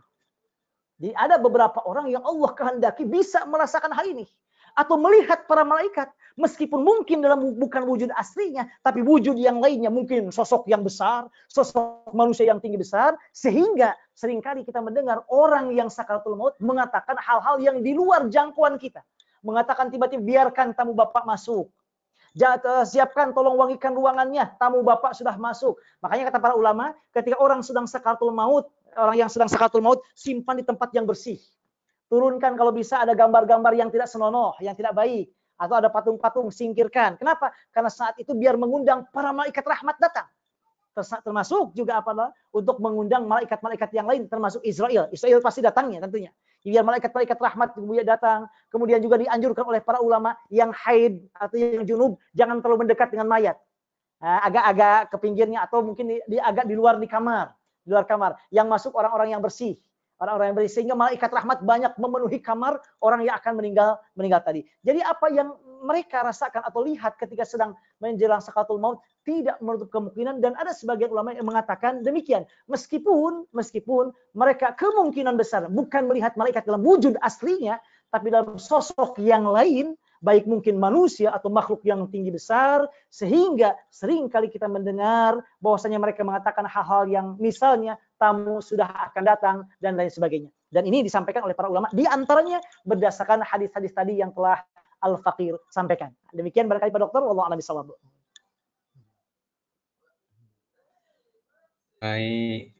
apakah malaikat juga mempunyai hawa nafsu gitu. Oh, mohon maaf. Apakah malaikat mempunyai hawa nafsu? Kata para ulama tidak. Para malaikat tidak mempunyai hawa nafsu. Makanya nanti Pak Dokter dan Bapak Ibu dokter yang berbahagia, para ulama kemudian nanti berbeda pendapat. Mana yang paling mulia? Manusia mukmin yang soleh atau malaikat? Nah, ini. Nah, ada perbedaan pendapat para ulama. Kalau para nabi dan rasul telah kita bahas, nabi dan rasul lebih mulia dari malaikat. Ini menurut mayoritas ulama. Nah, maksudnya manusia yang bukan nabi dan rasul, manusia yang waliullah, yang taat, yang soleh luar biasa, apakah mereka lebih mulia dari malaikat? Ini perdebatan para ulama. Sebagian ulama mengatakan bahwa manusia yang soleh, taat, dan baik lebih mulia dari malaikat. Dengan dalil bahwasannya satu, bahwasannya malaikat Allah ciptakan tabiatnya memang tidak bernafsu.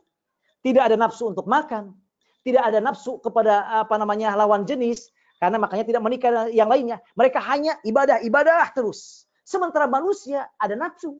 Artinya tantangannya lebih kuat. Jadi kalau manusia itu taat kepada Allah, berarti hebat sekali. Karena dia diberikan nafsu dan dia bisa mengalahkan nafsu itu. Sementara kalau malaikat dia taat dan soleh luar biasa. Karena memang Allah ciptakan demikian dan tidak ada nafsu. Karena itulah ini di antara sebab sebagian ulama mengatakan bahwa manusia yang bukan nabi dan rasul, yang taat, yang soleh, yang luar biasa kepada Allah, para aulia Allah itu lebih mulia dari para malaikat. Ini menurut sebagian ulama. Di antaranya karena malaikat tidak mempunyai nafsu, tidak Allah berikan nafsu, sementara manusia fa'alhamaha fujuraha wa taqwaha. Innan nafsa la'ammaratum bisu. Manusia ada hawa nafsunya. Demikian barangkali wallahu a'lam bishawab. Terima kasih, Raib. Ada pertanyaan berikutnya. Apakah cerita tentang malaikat yang turun ke bumi dan mengajarkan ilmu santet benar dan malaikat tersebut masih dihukum di bumi hingga kiamat nanti? Allah Akbar. Ini luar biasa sekali, pertanyaan luar biasa. Ini Allah tegaskan dalam Al-Quran dalam surat Al-Baqarah. Di dalam surat Al-Baqarah Allah menyebutnya dengan Harut dan Marut. Ini malaikat Harut dan Marut. Nah, ini Allah menegaskan Bapak berbahagia dalam Al-Quran dalam surat Al-Baqarah ayat 102. Ayat 102 tentang kisah ini. Allah SWT berfirman, "Wattaba'u ma tatlu syayatin 'ala mulki Sulaiman." وَمَا كَفَرَ سُلَيْمَانُ وَلَكِنَّ الشَّيَاطِينَ كَفَرُوا يُعَلِّمُونَ النَّاسَ السِّحْرَ وَمَا أُنْزِلَ عَلَى الْمَلَكَيْنِ بِبَابِلَ هَارُوتَ وَمَارُوتَ وَمَا يُعَلِّمَانِ مِنْ أَحَدٍ حَتَّى يَقُولَا إِنَّمَا نَحْنُ فِتْنَةٌ فَلَا تَكْفُرْ فَيَتَعَلَّمُونَ مِنْهُمَا مَا يُفَرِّقُونَ بِهِ بَيْنَ الْمَرْءِ وَزَوْجِهِ وما هم بضارين به من أحد إلا بإذن الله ويتعلمون ما يضرهم ولا ينفعهم ولقد علموا لمن اشتراه ما له في الآخرة من خلاق ولبئس ما شروا به أنفسهم لو كانوا يعلمون. Sadaqallahul azim. Al-Baqarah ayat 102. Ini Allah menegaskan bahwa Allah pernah menurunkan dua malaikat di negeri Babil. Ada matan Babil ini Irak, Babilonia, yaitu namanya Harut dan Marut. Dan para ulama panjang lebar tentang perdebatan ini. Apakah Harut dan Marut ini adalah yang diturunkan ke bumi yang tadi sampaikan mengajarkan sihir sebagaimana Allah menegaskan yu'allimunan nasa sihr. Nah, ini dalam kitab ahli tafsir banyak sekali riwayat, ada yang mengatakan ini termasuk bagian Israiliyat, ada yang lain mengatakan tidak. Ala kulli hal ada sebagian yang mengatakan demikian bagian. Saat itu ketika Allah menciptakan Nabi Adam alaihissalam sebagai khalifah, kata malaikat, "Ya Allah, kenapa engkau tidak ciptakan dari kami sebagai khalifah di muka bumi? Jangan engkau ciptakan dari manusia, kami saja." Akhirnya, ini dalam kisah tersebut, kemudian kata Allah, "Ya udah, kalau demikian baik. Pilih dari kalian malaikat yang paling soleh, malaikat yang paling baik. Aku akan turunkan dia ke bumi." Akan diturunkan ke bumi. Namun, dua malaikat ini akan diberikan seperti yang aku berikan kepada manusia. Diberikan taklif, nggak boleh ini, nggak boleh itu. Diberikan hawa nafsu. Hawa nafsu kepada wanita, hawa nafsu kepada laki-laki, hawa nafsu kepada minuman keras, hawa nafsu. Seperti manusia. Kita lihat. Apakah mereka berhasil atau tidak? Nah, ini. Akhirnya, para malaikat kemudian memilih, jatuhlah kepada dua malaikat, Harut dan Marut. Kemudian Harut dan Marut ini malaikat yang paling soleh dikirimkan, diturunkan oleh Allah di negeri. Ada yang mengatakan di daerah, diperkirakan di daerah Iran, kata demikian. Atau Iran dan Irak sekarang. Dan Iran seperti kita ketahui, wah, masya Allah, orang-orang Persia, wanita dan laki-lakinya cantik-cantik. Nah, memang terkenal sekali. Kemudian kata Allah SWT, memang ini hadisnya ada mengatakan riwayatnya riwayat Israiliyat, tapi yang lain mengatakan tidak bisa ditolak juga karena Israiliyat selama tidak bertentangan atau tidak ada dalil yang mengatakan itu tidak boleh diambil, maka boleh kita ambil, boleh kita tidak. Kemudian diberi kata Allah SWT, baiklah, kamu silahkan lakukan apa saja, hanya 3 hal yang jangan. Jangan minuman keras, mohon maaf, jangan juga berzina, kemudian jangan membunuh, sebagaimana kita ketahui. Kemudian setelah itu, karena sudah diberikan nafsu, mulailah lihat perempuan, waduh senang. Lihat minuman keras, mau. Ada masalah, namanya sudah diberikan nafsu, ada masalah, ingin membunuh. Nah kemudian akhirnya dipikir-pikir, kalau saya membunuh, merugikan yang lainnya, ada anaknya, ada istrinya. Kalau saya kemudian berzina, dia juga punya orang tua, pasti sedih. Akhirnya dia berpikir, udahlah, mungkin yang paling ringan minum keras aja. Kemudian setelah minuman keras, akhirnya dia melakukan semua yang dilarang oleh Allah Subhanahu wa taala. Ini kisah ini disampaikan oleh sebagian ahli tafsir dalam buku tafsirnya, meskipun ada yang lain mengatakan sebagian dari Israiliyat. Kemudian setelah itu, karena dia sudah melanggar aturan Allah tersebut, malaikat kemudian dalam kisah tersebut, dalam riwayat tersebut, kemudian diikat di bumi, tidak bisa naik lagi ke langit. Tidak bisa lagi naik ke langit. Pada saat itulah, dalam riwayat tersebut, kemudian mengajarkan kepada orang-orang ilmu. Nah, meskipun malaikat ini sudah mengatakan, ingat, awas ini tidak boleh kamu lakukan untuk yang tidak benar. Tidak boleh kamu lakukan untuk yang tidak baik. Karena ini adalah dilarang oleh Allah Subhanahu wa taala. Namun manusia kemudian ingin juga, akhirnya mereka mempelajari, di antaranya adalah cara memisahkan antara suami istri.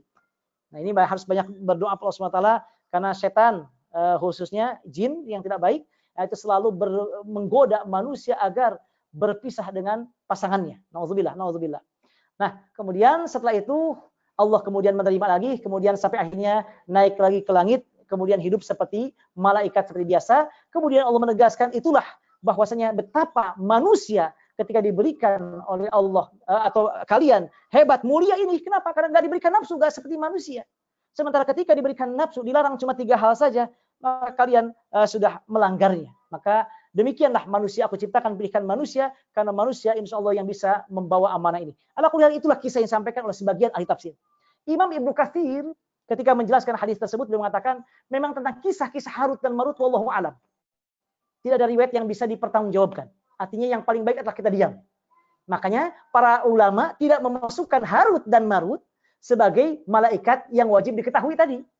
Meskipun namanya disebutkan dalam Al-Quran, Harut wa Marut. Namun tidak ada dalam 10 nama malaikat tadi. Nah, jadi itulah sekali lagi bahwa kisah Harut dan Marut memang kisahnya sangat banyak sekali, yang sebagiannya adalah bagian dari Israiliyat dan umumnya tidak benar, sehingga yang paling baik untuk kita ketika menyikapi tentang Harut dan Marut ini, itu adalah yang paling baik untuk kita adalah yaitu dengan jalan tawakuf, artinya menyerahkan semuanya pada Allah SWT, karena kita tidak mengetahui detailnya, khawatir salah kita menyampaikan, karena ini berkaitan dengan para malaikat, berkaitan dengan malaikat. Maka yang paling baik kami mengimani bahwa ada malaikat namanya Harut dan Marut, hanya detailnya seperti apa, wallahu a'lam bishawab, itu yang paling baik sebagaimana disampaikan oleh Ibnu Katsir dalam tafsirnya. Dan karena itu jika Bapak Ibu memungkinkan, saya dulu pernah menulis buku tahun 2015 mungkin. Nah, tapi udah nggak ada, udah lama udah nggak ada. Namanya Dialog Iblis dengan Para Nabi. Nah, Dialog Iblis dengan Para Nabi. Mungkin di internet masih ada yang menjual mungkin. Nah, saya sudah tidak ada, cuma tinggal 1. Diterbitkan dulu oleh penerbit, nggak tahu penerbit Zaman atau Qaf. Tahun 2012 kalau nggak salah, bukan 2015, 2012. Dialog Iblis dengan Para Nabi.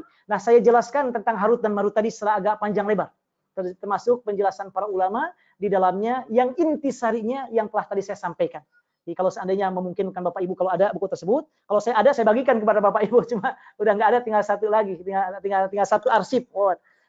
Jadi tahun 2012 kalau tidak salah, dalam buku berjudul Dialog Iblis dengan Para Nabi, saya agak rincikan tentang Harut dan Marut yang kesimpulannya yang telah tadi saya sampaikan tadi. Demikian barangkali, wallahu a'lam bishawab. Ya, terima kasih Ustadz Aib. Pertanyaan berikutnya, mohon penjelasannya mengenai sebuah hadis yang mengatakan bahwa orang yang membaca Al-Quran dan mahir bersama dengan malaikat. Bersama malaikat Allah, ini dimaksud apa Ustadz? Mohon. Masya Allah, betul sekali. Allahu Akbar. Ini luar biasanya malaikat yang senantiasa dekat dengan kita, kemana-mana selalu dengan dengan kita sebagai manusia orang-orang yang taat, khususnya dengan ahlul Quran. Ini ya, hadis yang disampaikan, yang dimaksud oleh Bapak Ibu berbahagia, di antara disampaikan oleh Al-Imam Al-Muslim. Imam Muslim dalam sahihnya, beliau mengatakan, hadis diterima dari Sayyidah Aisyah, Rasulullah SAW bersabda, al-mahiru bil Quran ma'asafaratil kiramil bararah. Walladhi yaqra'ul Qur'an wa yatata'ta fihi wa huwa alaihi syaq falahu ajron. Ini kata Rasulullah SAW. Jadi kata Rasulullah SAW, orang yang membaca Al-Quran sudah mahir. Mahir dalam pengertian kata para ulama sudah bagus. Nah, ini sudah bagus. Kemudian juga sudah enak didengar, tajwidnya sudah betul. Maka dia akan bersama dengan para malaikat. Para malaikat siapa? As-safaratil kiramil bararah. Malaikat-malaikat terpilih. Kiram yang mulia, bararah yang istimewa. Jadi bukan hanya sembarang malaikat, tapi malaikat-malaikat yang mulia dan istimewa. Nah, jadi memang orang yang rajin baca Al-Quran, apalagi bacaannya sudah baik, yaitu kemudian tajwidnya sudah selesai, bahkan nadanya Masya Allah luar biasa. Allah berikan misalnya nada yang baik, yang enak didengar, maka malaikat akan senantiasa dekat dengannya. Bahkan dalam hadis yang lain, untuk siapa saja berbahagia yang membaca Al-Quran, baik yang membaca Al-Qurannya sudah lancar atau yang masih terbata-bata. Siapa saja yang baca Al-Quran, maka akan dikelilingi oleh malaikat. Akan senantiasa dikelilingi oleh malaikat. Jadi siapa yang baca Al-Quran, mau dia baca Al-Qurannya baik, mau dia terbata-bata, pokoknya dia membaca Al-Quran, rajin baca Al-Quran, mau di rumah, mau di mana saja, akan selalu dikelilingi oleh malaikat. Apa dalilnya? Di antaranya Rasulullah SAW bersabda, dalam hadis riwayat Imam Muslim, majtama'a qaumun fi baitin min buyutillah. Tidak satupun perkumpulan yang dia berkumpul di rumah Allah. Kata para ulama bukan hanya di masjid, tapi baik di rumah, di kantor, di klinik, di mana saja. Yang mereka yatluna kitab Allah wa yatadarasunahu bainahum. Yang mereka membaca Al-Quran, mau terbata-bata atau lancar, pokoknya dia baca Al-Quran. Kemudian mengkaji Al-Quran, termasuk insya Allah kayak majlis ilmu seperti sekarang ini. Apa? Illa nazalat alaihimus sakinah. Kecuali orang yang berada di halaqah tadi, di perkumpulan tadi, termasuk kita sekarang semua insya Allah. Karena banyak ayat Al-Quran yang kita sampaikan, hadis-hadis Nabi yang kita sampaikan, ini bagian dari agama ajaran Islam tercinta. Apa? Kecuali Allah akan memberikan ketenangan. Yang kedua, wa ghasyiyatuhumur rahmah. Allah akan mencurahkan kasih sayangnya untuk kita. Wa haffathumul malaikah. Malaikat akan memenuhi ruangan kita, memenuhi rumah kita.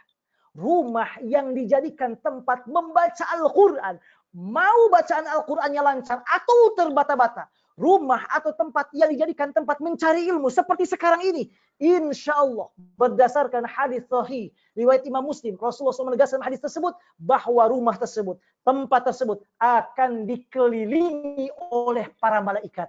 Maksud malaikatnya yaitu malaikat rahmat. Malaikat rahmat. Wa zakarahumullahu fi man indah. Dan Allah akan menyebut nama-nama kita. Disebutkan satu-satu. Pak Dokter Pringgo, Ibu Dokter Ruri, Ibu Bapak Dokter. Disebutkan satu-satu oleh Allah. Kapan? Di hadapan makhluk terpilihnya. Di hadapan para malaikat. Di hadapan para nabi dan rasul disebutkan. Tuh si fulan. Sekarang sedang membaca Al-Quran. Sekarang sedang tolabul ilmi, mencari ilmu. Setiap 2 minggu sekali, misalnya hari Sabtu, mencari ilmu. Disebutkan nama kita insya Allah oleh Allah di hadapan para malaikat. Selain rumah kita dipenuhi oleh para malaikat. Maka sebelum mengaji, Bapak Ibu bahagia, wangikan ruangan kita. Kalau ada semprot apa saja ruangan. Malaikat berkumpul. Dan jika malaikat berkumpul di rumah kita, maka hal-hal yang tidak baik di rumah akan tersingkir. Pergi jauh-jauh. Karena ketika ada malaikat masuk, jin tidak akan mau masuk. Apalagi setan. Maka insya Allah dengan izin Allah, membawa keberkahan rumah kita. Ketenangan, kenyamanan, kedamaian. Suasananya adem, tidak panas terus. Jarang ribut insya Allah. Kenapa? Malaikat banyak turun. Kata kita ademkan ruangan kita, rumah kita dengan Al-Quran, dengan thalabul ilmi dan yang lainnya. Dan hal-hal yang tidak baik akan menyingkir insya Allah. yang akan berniat jahat kepada kita, yang guna-guna santet, dengan izin Allah akan tersingkir. Loh kenapa? Malaikat rumah kita selalu dipenuhi oleh para malaikat rahmat yang menjaga kita dengan izin Allah. Jadi maksud hadis tadi ada hadis sahih Imam Muslim, al-mahiru ma'al Quran, ma'as safaratil kiramil bararah. Maksudnya adalah orang yang senantiasa baca Al-Qur'an dengan baik, maka dia akan bersama dengan para malaikat. Maksudnya dia akan dikumpulkan dengan para malaikat tempat yang mulia, akan mendapatkan tempat mulia yang istimewa dari Allah SWT. Yang lain mengatakan, kata sebagian ulama, maksudnya akan selalu didoakan oleh para malaikat. Doa-doanya akan selalu diaminkan oleh malaikat. Akan selalu dimohonkan ampunan oleh malaikat untuk yang bersangkutan. Adapun yang bacaannya masih terbata-bata, gak usah khawatir. Kata Rasulullah, falahu ajron, tetap mendapatkan 2 pahala. Subhanallah. Ini agungnya ibadah membaca Al-Quran. Wallahu a'lam bishawab. Terima kasih, Pak Aib. Ada pertanyaan berikutnya mengenai apakah iblis merupakan malaikat yang diusir? Allah. Wah, Masya Allah. Ini pertanyaan sangat bagus sekali. Ini termasuk di antara perdebatan para ulama. Perdebatan para ulama tentang apakah iblis ini adalah bagian dari malaikat atau bukan. Nah, jadi apakah iblis ini bagian dari malaikat atau bukan? Ini termasuk di antara yang diperdebatkan oleh para ulama. Imam Al-Qurtubi, ini menarik kawan bagian. Imam Al-Qurtubi mengatakan bahwa iblis itu bagian dari malaikat. Kata beliau, ini pendapat mayoritas ulama. Ini kata Imam Al-Qurtubi dalam tafsirnya Al-Jami' li Ahkamil Quran. Al-Jami' li Ahkamil Quran. Beliau mengatakan demikian. Jadi ini merupakan pendapat mayoritas ulama bahwa iblis merupakan bagian dari malaikat awalnya. Hanya karena dia sudah membangkang, maka menjadi makhluk yang terkutuk. Apa di antara dalilnya? Di antara dalilnya kata beliau adalah firman Allah dalam surah Al-Baqarah ayat 34. Allah berfirman, wa idz qulna lil malaikati isjudu li adama fasajadu illa iblis aba wastakbara wa kana minal kafirin. Ingatlah ketika kami berkata kepada malaikat. Tuh lihat. Allah mengatakan dalam ayat ini kami berkata kepada malaikat. Tidak begini. Kami berkata kepada malaikat dan iblis, tidak. Tapi dalam ayat ini wa idz qulna lil malaikah. Kami berkata kepada malaikat, berarti iblis yang ada pada saat itu bagian dari malaikat. Ini menurut pendapat pertama, bahwa iblis awalnya adalah malaikat. Dengan dalil bahwa Allah saat itu berfirman dalam ayat tersebut, kami berkata kepada para malaikat. Dan iblis ada di dalamnya, berarti iblis bagian dari malaikat. Kemudian sujudlah kepada Adam. Maka sujudlah para malaikat kecuali iblis. Kemudian iblis menjadi orang yang terkutuk. Menjadi orang yang kafir.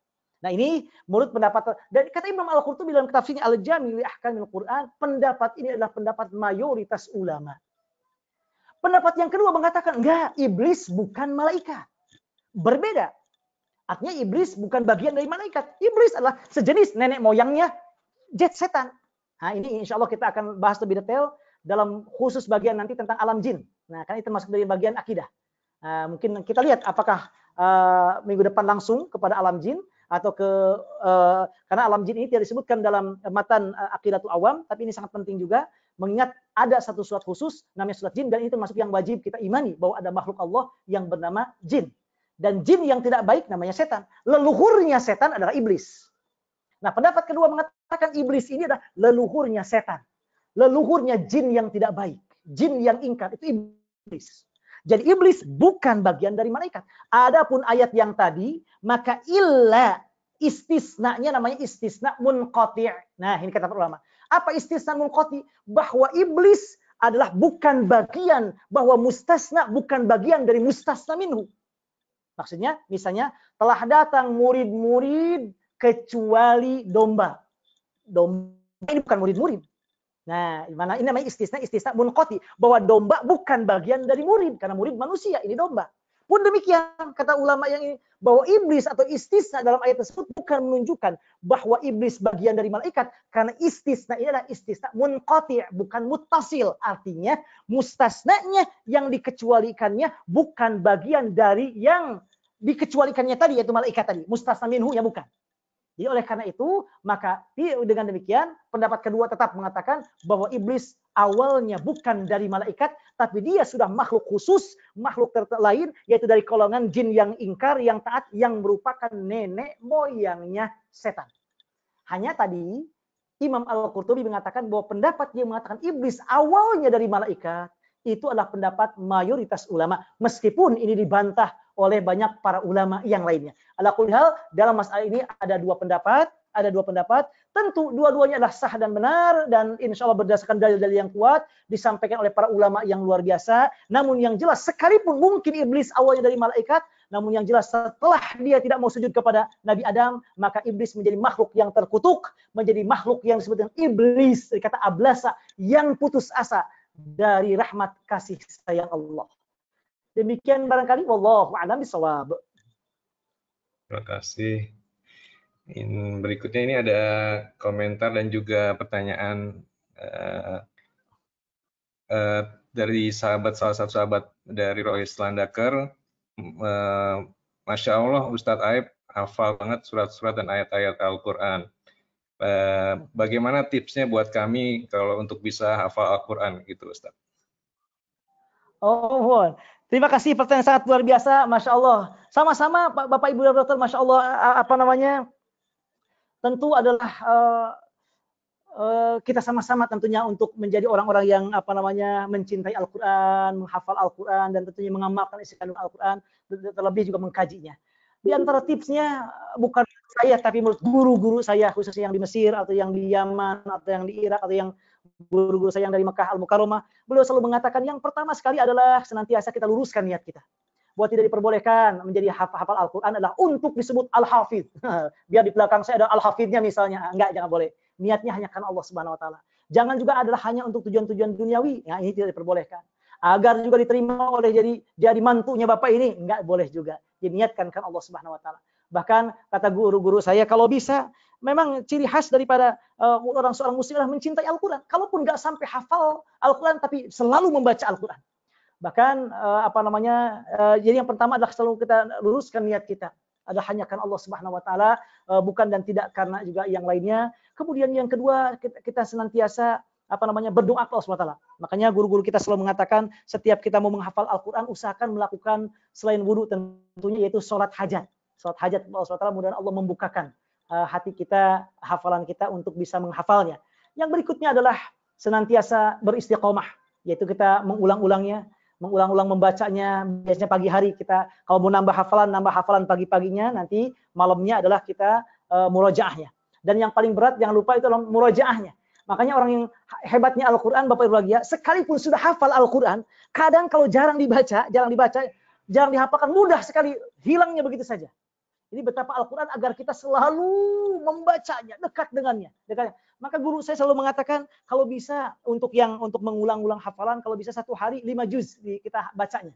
Sehingga setiap 6 hari kita sudah hatam. 6 hari hatam, 6 hari, 5 juz, 6 hari.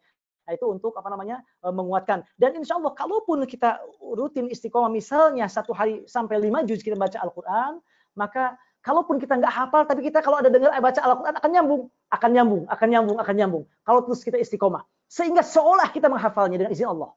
Nah, namun kalau kita jarang membacanya, meskipun sudah hafal Al-Quran, jarang membacanya, ya kadang tetap sulit lagi.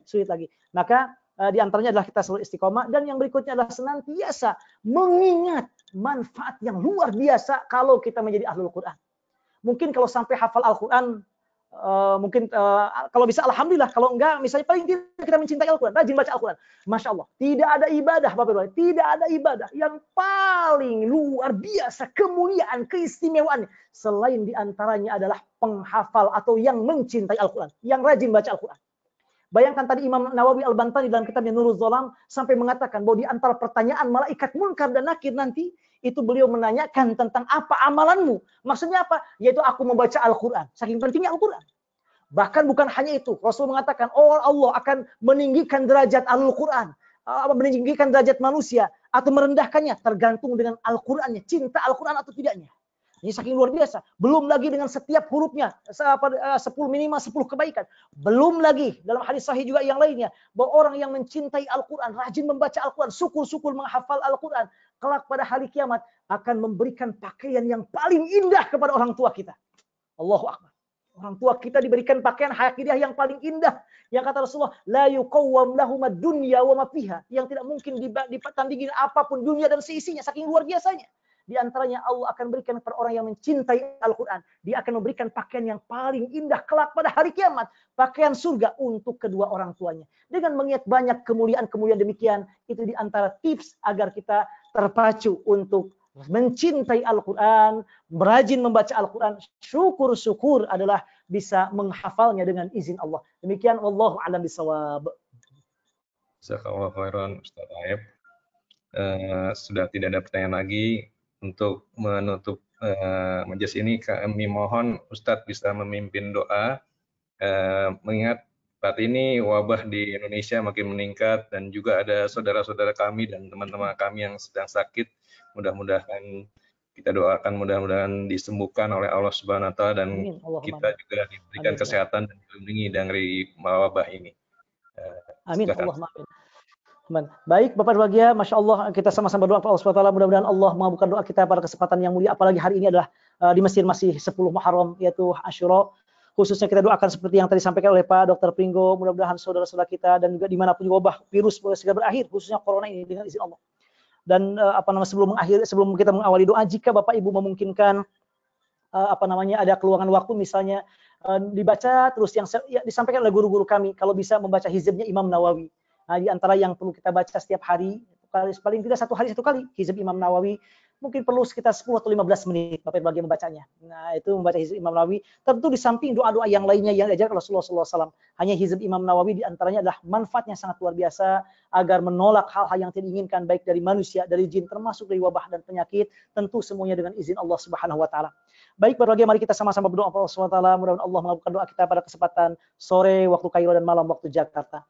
Allahumma salli wa sallim wa barik ala habibina wa nabiyyina wa maulana wa syafi'ina wa sayyidina wa maulana Muhammadin wa ala alihi wa sahbihi wa barik wa sallim ajma'in. Amin. Alhamdulillahirabbil alamin hamdan na'imin hamdan syakirin hamdan yuwafi ni'amahu wa yukafi'u mazidah. Ya Rabbana lakal hamdu kama yanbaghi li jalali wajhikal karim wa 'azimi sultanik.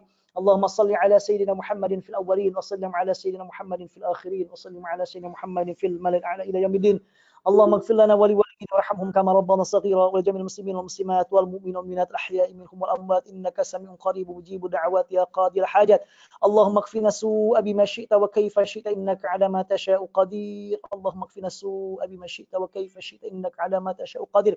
اللهم اكفنا السوء بما شئت وكيف شئت إنك على ما تشاء قدير. اللهم ارفع عنا البلاء والوباء. اللهم ارفع عنا البلاء والوباء. اللهم ارفع عنا البلاء والوباء. Ya Allah, ya Rahman, ya Rahim, kami mohon padamu, ya Allah, pada kesempatan hari yang mulia ini, yaitu 10 Muharram dari bulan yang kau muliakan ini. Ampunlah dosa kesalahan kedua orang tua kami, ya Allah, yang sudah meninggal dunia, khususnya kakak kami, adik kami, kerabat, keluarga besar Handetolan. Muslimin muslimat yang sudah meninggal dunia, ampuni dosa kesalahan mereka, ya Allah, terima segala ibadah kebaikan mereka. Tempatkan mereka di tempat yang mulia, curahkan rahmat-Mu, ampunan untuk mereka, khususnya untuk orang tua kami, ya Allah. Khususnya pada waktu hari yang mulia ini, ya Allah, dan mudah-mudahan Engkau menjauhkan mereka dari siksa kubur dan curahkan kepada mereka nikmat kubur, ya Allah, ya Rabbal Alamin. Bahagiakan juga mereka di alam kuburnya, juga di alam akhiratnya kelak. Pun demikian, ya Allah, dengan orang tua kami yang masih ada di alam dunia ini, ayah kami atau ibu kami atau ayah dan ibu kami atau bahkan mungkin mertua kami, kakak, adik, kerabat, keluarga besar Handetolan muslimin muslimat yang masih ada di alam dunia ini, ampuni dosa kesalahan mereka, ya Allah. Terima segala amal ibadah kebaikan mereka, sehatkan mereka lahir batinnya, jasmani dan rohaninya. Panjangkan umurnya dalam keadaan sehat wal afiat, taat dan barokah. Bimbing mereka dimanapun mereka berada. Lindungi mereka dimanapun mereka berada. Lindungi dari semua yang tidak Engkau ridhai. Lindungi dari semua makhluk-Mu yang jahat, atau yang berniat jahat, baik yang nampak atau yang tidak nampak. Jauhkan mereka dari bala, musibah, bencana, penyakit, termasuk dari wabah corona ini, ya Allah. Jauhkan mereka, ya Allah. Jauhkan mereka, ya Allah. Jauhkan mereka, ya Allah. Mudahkan semua urusan mereka, dunia akhirat mereka. Mudahkan urusan ibadahnya. Mudahkan urusan dunia akhiratnya. Jika di antara mereka yang sedang sakit saat ini, sembuhkan. Yang sedang sulit berikan jalan keluar. Yang sedang sedih gantikan dengan kebahagiaan. Yang punya hajat kabulkan hajat keinginan mereka, ya Karim. Selama itu tentunya terbaik untuk mereka, dunia dan akhirat mereka. Dan berikan kebahagiaan pada mereka, ya Allah, khususnya orang tua kami. Di dunia ini, di alam barzakh, juga di alam akhirat kelak. Pun demikian dengan putra-putri kami, ya Allah, ya Rabbal Alamin, yang baik yang masih kecil atau yang sudah besar. Jadikan mereka sebagai putra-putri yang saleh dan salihah, berbakti mengabdi untuk orang tua, agama, nusa dan bangsa. Sehatkan mereka lahir batinnya, jasmani dan rohaninya, panjangkan umurnya dalam keadaan sehat wal afiat, taat dan barokah. Bimbing mereka ya Allah dimanapun mereka berada. Kami titipkan mereka kepadamu ya Allah, jiwa raganya, agamanya, hidup dan kehidupannya, dunia dan akhiratnya. Lindungi mereka dimanapun mereka berada dari semua yang tidak Engkau ridhai. Lindungi dari semua makhlukmu yang jahat atau yang berniat jahat, yang nampak atau yang tidak nampak. Jauhkan mereka dari bala, musibah, bencana, penyakit, termasuk dari wabah corona ini ya Allah. Mudahkan semua urusan mereka ya Allah, dunia akhirat mereka. Mudahkan ibadahnya, mudahkan studinya, mudahkan urusan rizkinya, urusan pekerjaannya, urusan jodohnya, urusan keturunannya, dan urusan-urusan dunia maupun akhiratnya. Jika di antara mereka khususnya anak putra putri kami ada yang sedang sakit saat ini, Allah sembuhkan. Yang sedang sulit berikan jalan keluar, yang punya hajat keinginan kabulkan, yang hatinya keras saat ini, ya Allah lembutkan, ya Allah lembutkan hatinya, ya Allah lembutkan hatinya, ya Allah, karena Engkaulah yang maha dapat melembutkan hati semua makhlukmu ya Karim ya Rabbal Alamin. Pun demikian ya Allah kami mohon padamu ya Allah, mudah-mudahan kami semuanya Engkau ampuni dosa kesalahan kami. Terima segala amal ibadah kebaikan kami, mudahkan semua urusan kami ya Allah, dunia akhirat kami. Sehatkan ya Allah lahir batin kami, jasmani dan rohani kami. Panjangkan umur kami dalam keadaan sehat walafiat, taat juga barokah, sehingga dapat kesempatan untuk lebih baik dan lebih dekat denganmu ya Karim ya Rabbal Alamin. Mudahkan semua urusan kami ya Allah, urusan dunia maupun akhirat kami. Bimbing kami dimanapun kami berada, lindungi kami dimanapun kami berada. Khususnya Bapak Ibu dokter yang berbahagia semua dimanapun berada, ya Allah mudah-mudahan Engkau senantiasa melindungi mereka. Melindungi dari semua yang tidak Engkau ridhoi, melindungi dari semua makhluk yang jahat atau yang berniat jahat, yang nampak atau yang tidak nampak, termasuk dari semua wabah, musibah, bencana, penyakit, wabil khusus dari wabah corona ini. Mudah-mudahan Engkau melindungi mereka semua ya Allah, jangan sampai mereka kena ya Karim ya Allah ya Rahman, pun keluarga mereka dan orang-orang yang berada di sekitar mereka ya Karim ya Rabbal Alamin. Pun demikian ya Allah ya Rahman yang kami mohon padamu ya Allah, mudahkan semua urusan kami, terima ibadah kami dan kabulkan hajat-hajat terbaik kami ya Karim ya Allah ya Rabbal Alamin. Kami juga mohon padamu ya Allah pada hari yang mulia ini, pada waktu yang Engkau muliakan ini, semoga ya Allah wabah di Indonesia khususnya, juga wabah dimanapun berada ya Allah, baik di Mesir, baik dimanapun juga yang berada, mudah-mudahan wabah corona ini segera Engkau angkat ya Allah, Engkau angkat ya Karim ya Allah ya Rabbal Alamin. Khususnya di Indonesia ya Allah, mudah-mudahan wabah corona ini segera berakhir, segera hilang, segera hilang, segera hilang ya Allah, karena tidak yang dapat menghilangkannya kecuali Engkau ya Allah ya Rabbal Alamin. Mudah-mudahan semua masyarakat Indonesia dimanapun berada khususnya senantiasa Engkau jaga ya Allah dari semua wabah, bala, musibah, bencana, penyakit, termasuk dari wabah corona ini yang sedang tertimpa. Mudah-mudahan Engkau segera menyembuhkannya ya Allah. Yang terkena dengan wabah corona, semoga Engkau segera menyembuhkannya ya Allah, menyembuhkannya ya Allah, menyembuhkannya ya Allah. Karena tidak ada yang dapat menyembuhkan mereka selain Engkau ya Karim ya Rabbal Alamin. Yang tidak terkena, semoga Engkau selalu menjaganya kapanpun dan dimanapun mereka berada. Dijaga, dijauhkan dari bala, musibah, bencana, penyakit, dan wabah, khususnya dari wabah corona ini ya Karim ya Allah ya Rabbal Alamin. Sehingga mudah-mudahan negara kami Indonesia khususnya menjadi negara yang bebas dari corona, bersih dari corona, juga negara-negara yang lain, dan tidak bisa semua itu terjadi kecuali dengan izin-Mu ya Karim ya Allah ya Rabbal Alamin. Allahumma rabban nas mudhibal ba's ishfina washfihim washfi kullam marid fa innahu la shifa illa shifaa'uk shifaa'an la yughadiru saqama. فإنك الشافي الله فإنك الشافي الله فإنك الشافي الله فإنك المعافي الله فإنك المعافي الله اشف كل مريض اشف كل مريض اشف كل مريض يا عزيز يا جبار يا كريم يا ستار يا أرحم الراحمين. اللهم يا محول الحول والأحوال حول أحوالنا إلى أحسن أحوال بحولك وقوتك يا عزيز يا متعال. اللهم احفظنا من بين أيدينا ومن خلفنا وعن أيماننا عن شمائلنا ومن فوقنا ومن تحتنا من كل سوء ومن كل داء يا الله يا رب العالمين. اللهم احفظ بلادنا إندونيسيا من كل سوء ومن كل داء ومن كل سوء ومن كل داء يا الله يا رب العالمين. اللهم ربنا آتنا في الدنيا حسنة وفي الآخرة حسنة وقنا عذاب النار. وصلى الله على سيدنا وحبيبنا ونبينا ومولانا محمد وعلى آله وصحبه وبارك وسلم والحمد لله رب العالمين. الفاتحة. أعوذ بالله من الشيطان الرجيم. بسم الله الرحمن الرحيم. الحمد لله رب العالمين الرحمن الرحيم مالك يوم الدين إياك نعبد وإياك نستعين اهدنا الصراط المستقيم صراط الذين أنعمت عليهم غير المغضوب عليهم ولا الضالين آمين آمين اللهم آمين يا رب العالمين. Terima kasih Ustaz Aib. Kita tutup majelis kita dengan membaca doa kafaratul majelis. Subhanakallahumma wa bihamdika asyhadu an la ilaha illa anta astaghfiruka wa atubu ilaik. Wassalamualaikum warahmatullahi wabarakatuh. Waalaikumsalam warahmatullahi wabarakatuh. Terima kasih Pak Dokter, Bapak Ibu Dokter. Terima kasih Ustaz Aib. Assalamualaikum. Jazakallah khairan. Saya Sami Ibu, saya Ibu Dokter, sama Sami hatur nuhun. Mohon pamit semuanya. Assalamualaikum. Assalamualaikum.